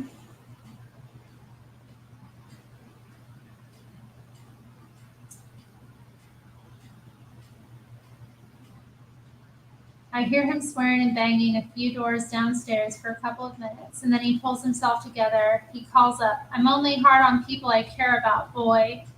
I don't answer. He goes to the pub. I mean, I understand his father's anger, though. Like, he's an adult. He's trying to make his son into a man, you know? He's trying to make his son kind of like independent and, you know, sufficient and know how to like take care of himself. He's like never had to do this before. He always had his mom taking care of him. And then the situation at Derek's, like what he described, it sounded like they, you know, were both kind of just doing things and not really knowing what they were doing, either of them. Well, I mean, yeah, but I mean, that is his fault too, Irish Repub, because he was, you know, violent.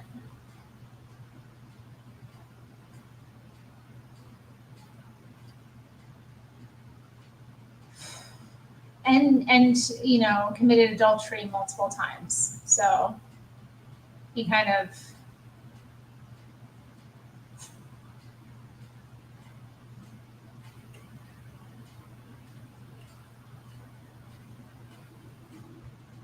the family got torn apart.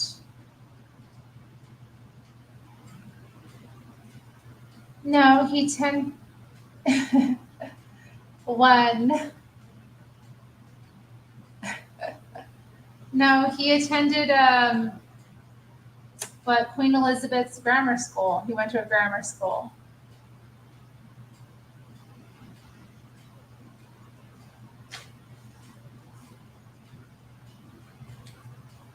The diary becomes a storage vessel of angry denunciations along the who the hell gave him permission to talk to me like that lines. On paper, I'm a fearless warrior. In the house, I hardly speak, for obvious reasons. I particularly hate it when he loses his temper. I start to dread tea time, when he'll put on Channel 4 News to have an excited rant at whatever queer, lefty, bleeding heart or woman is currently failing to support the status quo. His only area of self-censorship is in the matter of race. I never hear him use the N-word, for example. His judgments of his father are quite interesting, aren't they?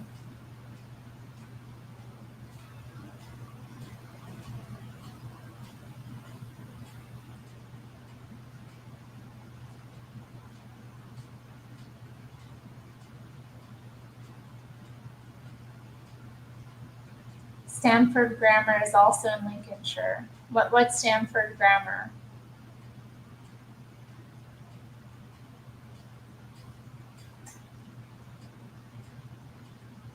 He couldn't handle his wife. Indeed, he could not. That's a generous way of putting it.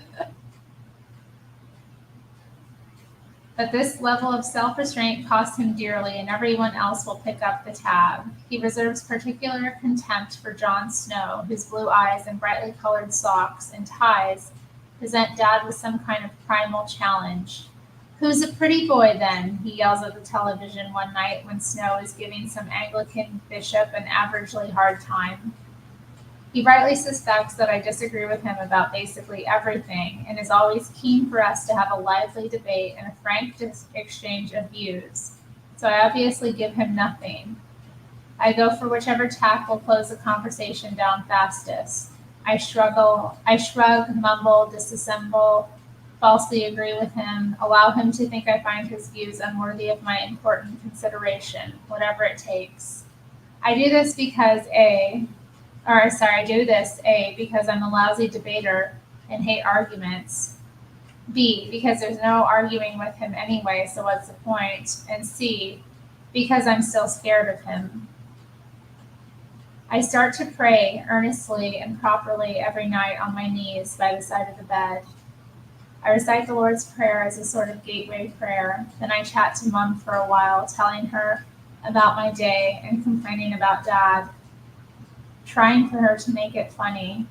Finally, I try to barter with God or Jesus or whoever. I don't know how it's supposed to work, and I promise him that I'll lead a decent and useful life if he gives me just this one thing, if he just lets me go to Cambridge.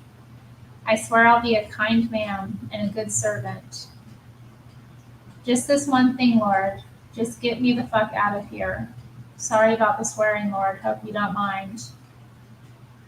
By the spring of 1992, I'm so sick of Lincolnshire, I'm almost struck dumb.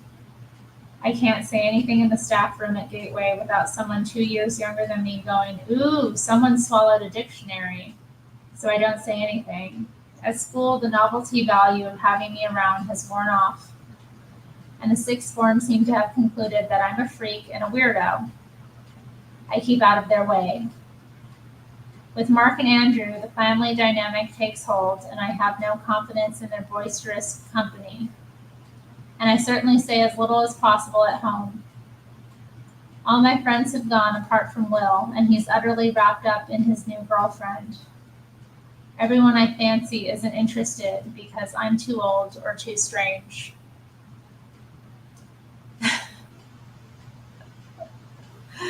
Oh, Robert. From April, the diary goes quiet. I stop writing about how I need to do some work and actually do some work. I still pray for 2As, but also start to try and make them happen. One Saturday, a few days before the exams, Dad invites me into the garden where he and Delia are having a beer and a barbecue. I say no thanks. He can scarcely believe such incredible willpower. I've won his highest praise. I am now officially a grafter. It's now or never. Prince Hall is either going to leap onto his horse in a single bound or carry on getting pissed with Falstaff. Luke is either going to leave Tatooine. I don't know the name of the planet in Star Wars. Is it Tatooine or Tatooine? What was the name of the planet that Luke was on?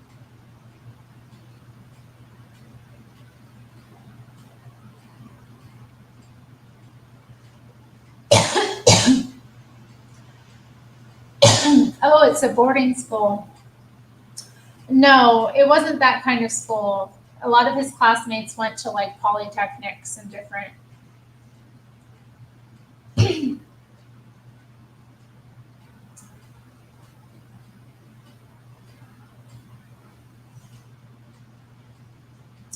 So Luke is either going to leave Tatooine forever or go to work as a rent boy in the Mos Eisley Cantina. Mos Eisley, again, Star Wars, I don't know. I need to watch Star Wars again, apparently, but I don't really want to be honest. Like, I feel like I just seen it enough times. But I never was like that into it, you know? Delia kindly makes me a cooked breakfast on exam mornings, which I managed to find traumatic because that's what Mom used to do for my GCSEs. It feels like I've sold her out. Oh, Delia, you nice woman. Aw, she's making her boyfriend's son a breakfast on the day of his exams. Isn't she nice? Aw, Delia. She doing all that. Aw. On the morning of the results, Will picks me up to drive me to school. He laughs and gives me a hug when he sees the sick-looking bastard that greets him at the door. On the way, he swerves the car around to try and cheer me up, which makes me want to strangle him. Mr. Edwards is there in the sixth form common room, standing exactly where he did a year ago, with the same poker face, giving me another carefully folded piece of paper. I take it to a far corner and sit down. Oh well, fuck them if they can't take a joke. I open it. History, A. Economics, A. Well, now would you look at that? Me, I can't take my eyes off it. Uncomplicated joy doesn't get much less complicated or much more joyful. There again, these days even the best news comes fully loaded. Daisy approaches, concerned. Bloody hell, Rob, are you okay? Yeah, Daisy. Yeah, very okay, thanks. This is good crying, very good crying. He cried. I think he got his 3 A's. I think that's what he's saying. I think he got his 3 A's. He definitely would get an A in gender studies. I don't know. I don't know if he would. He might find an issue with it. These feminist politics get really like hair splitty, it can get really rough. Trying to act like a mom, I suppose. But it's probably good he had a good meal. The breakfast the morning of his exams is important. That evening, if the sun had known of the pub crawl to follow, it would have set with a shudder. I'm sitting at the top of the stairs when Dad comes home. Boy, Rob, he shouts as soon as he gets through the door. I come down the stairs shakily and being careful not to trip these bloody stairs. How'd you get on, son? He shouts. I smile at him, wishing I was cool enough to pause. I'm nowhere near that cool. I've got 3 A's and I'm going to Cambridge University. He throws a fist in the air and says at the very, very top of his voice, which is quite a loud place, yeah, I am so proud of Rob. Okay, who's proud of Rob? I'm proud of Rob. He got his 3 A's. He's going to Cambridge. Yay, that's wonderful. It's wonderful. Okay. He then comes at me with a frightening speed and gives me a hug that I think might snap me in half. He seems pleased. We start at the outskirts of the village and steadily work our way in. At every pub, he starts chatting to me or to the people he knows, and then suddenly remembers what just happened and randomly gives another full volume victory roar.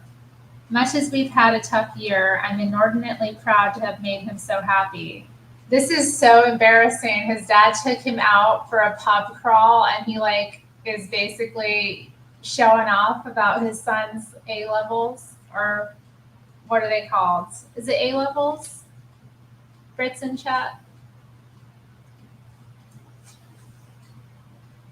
Anyway, his GCSEs. Okay. He takes special pleasure in the fact that his friend Neil's two privately educated sons didn't, for whatever a reason, apply to Oxford or Cambridge. He translates that into my having more or larger balls. Well, whatever. I let him enjoy it in his own way, I think magnanimously. Of course, I'm also secretly fucking delighted that I was the first in my family to go anywhere and that I did it from a state school. The fact that I took 3 years over it will be in the future a detail which I tend to glide over. Never mind, here are 6 pubs. I'm already asleep when he wanders into my room by accident and falls on his face. Dad, mate, I think you've got the wrong bedroom. Righto, boy, he says, getting up. Comfy. He wobbles out and I hear him collapse into his own bed. Yeah. I wake up the next morning with a kind of headache only a 19-year-old should seriously be expected to deal with. But instead of sawing my own head off, I check the post. Robinson College's senior tutor has sent me another letter. It is with great pleasure. This time I read the whole thing, but only about 30 times over. 2 months later, he read it 30 times over. Oh, wow. Did I drop an F-bomb?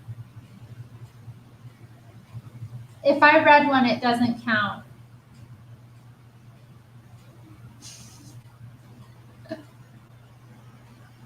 Two months later, Dad is driving his Vauxhall Cavalier with Mark in the passenger seat.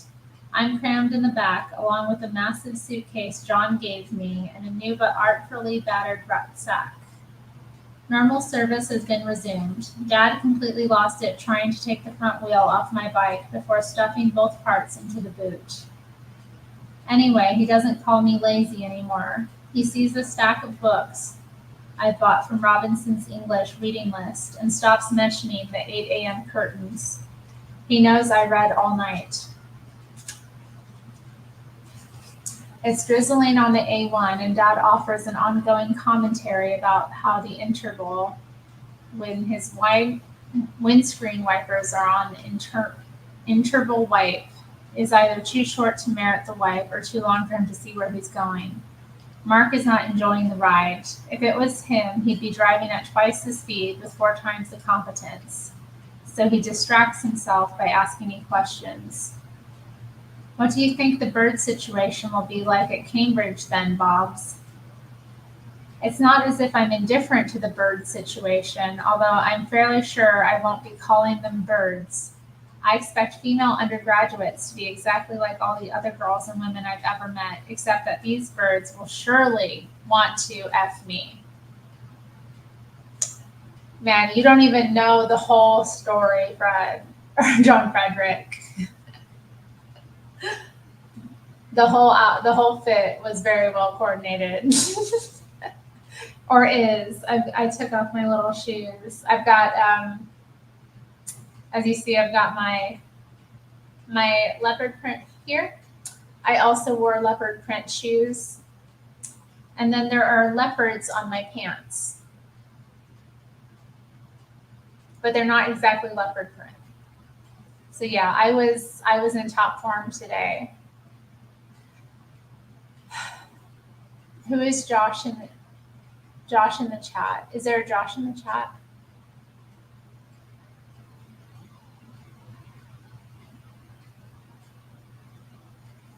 Did I miss something? I know. Yeah, JF, you missed some. You might want to go, watch back on catch up. You missed some interesting chat. Oh, man.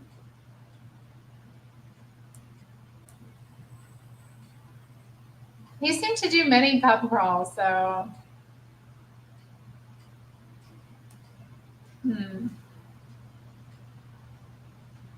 His father was drinking shandy with a touch of lime cordial.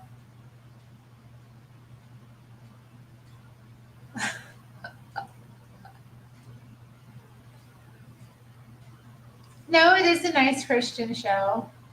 It's just not always,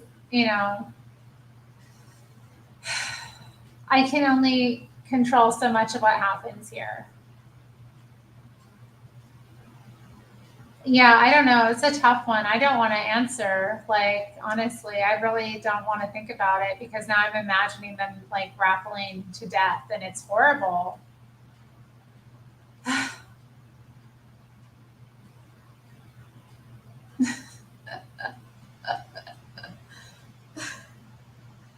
Okay, let's see.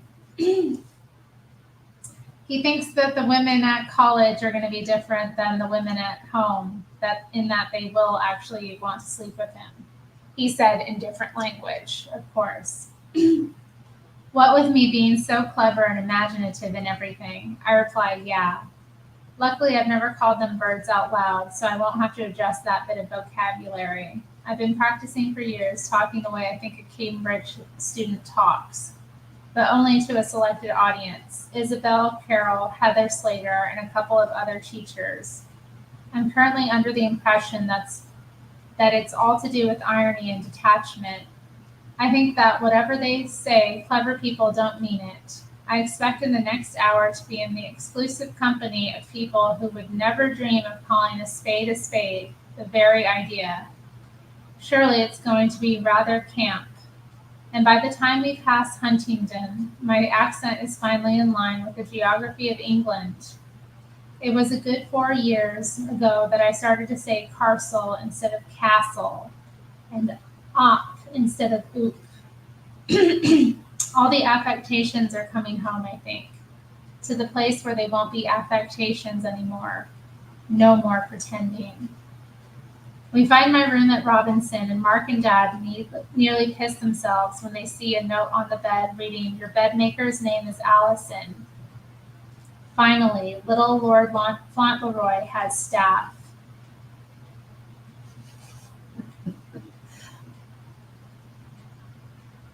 Yeah, John Frederick. You want to do a snake pit boxing event? Oh my goodness.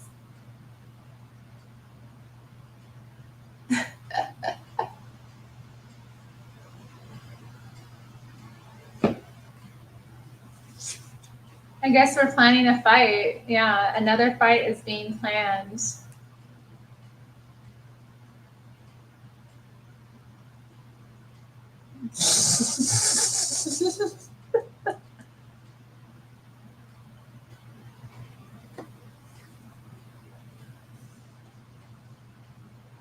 I don't know.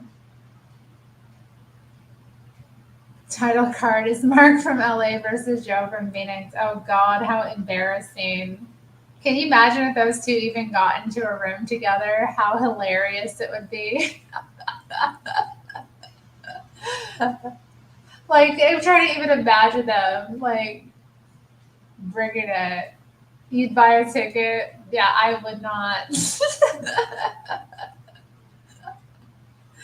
I'd turn off the stream. Battle of the Big Mamas. Oh, goodness.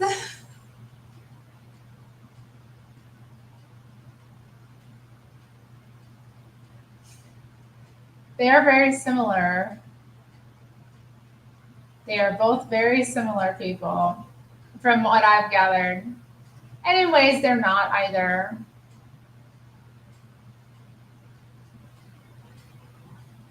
Yeah, Yoda got blocked.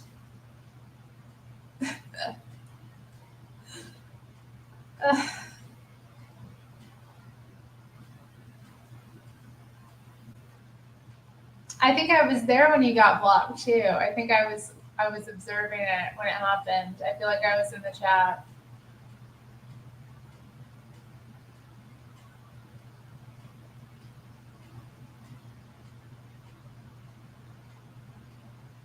I don't know, but it's like too much. I mean, Mark called like I don't know.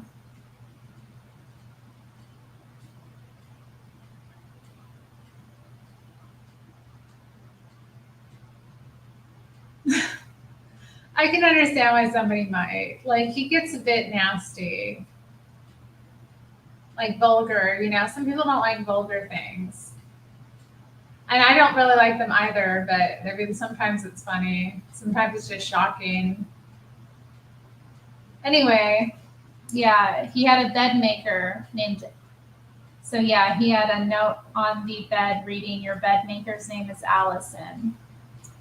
I walk them back to the car. Mark now has business cards and he gives one to me. On the back, he's written, "Whatever the time, day or night, if you need me, give me a call."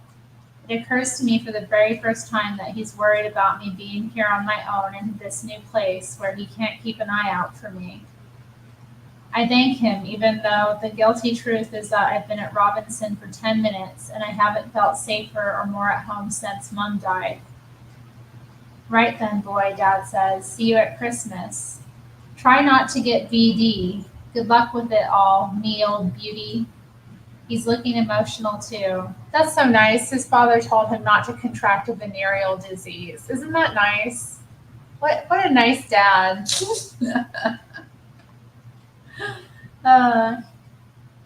He's looking emotional too, but mainly he's already annoyed about the drive home, as is poor Mark. We shake hands. They get into the Cavalier, and I wave them off until the car is out of sight. It's a pity I'm wearing trainers because I've no heel to turn on. I turn anyway, put my hands in my pockets, and saunter up the brick walkway of the main college gate. I didn't give Darth much of a battle. This will be different. I can stop worrying about how to be a boy. I can stop showing off about how not to be a boy. I'll just be myself. That shouldn't be too difficult, should it?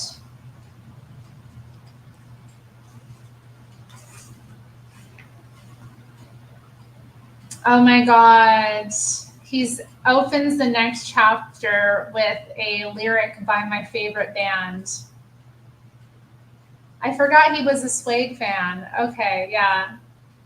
So we are a boy, we are a girl, moving by Suede. I can't wait to get into this. And yeah, he was like young at the time they came out, so I bet he was all up in that. They were like androgynous, kind of rocking that thing, you know. So I'm gonna stop there though. I don't want to dig into another chapter tonight. But it was good. Good times, good chat, crazy chat, inappropriate chat, but fun chat. Only betas cringe. Yeah, I did. I've read better though. It wasn't my best reading. I kept tripping up on a few of the words I noticed.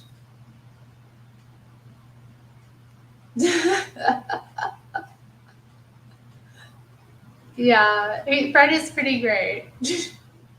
Hey, it's time anyway. You're on like the East Coast, Modern Gentleman. Oh, so I kind of want to go to get in bed kind of early tonight, get a good start on tomorrow, So I'm sure we all should probably do that, huh? Yeah. But yeah, thanks for being here, y'all. It's fun. I'm gonna tidy up a little and then wind down for bed. So I hope y'all take care. I'll be back whenever I feel like it. Yep. And that's that. Oh wait, no. I for sure am going live with Caleb on Tuesday. I know that for sure. So I probably won't be on tomorrow. But Caleb and I were planning to double stream. Like we're going to stream on his channel and mine, I guess. So let me just be sure. What time did we agree on? I think we agreed at like 5 p.m. So could be here. I think we're going to talk about Kamala Harris some more. Maybe some stuff about, I don't know. I don't really know. Baptist church, maybe? I don't know. We'll see.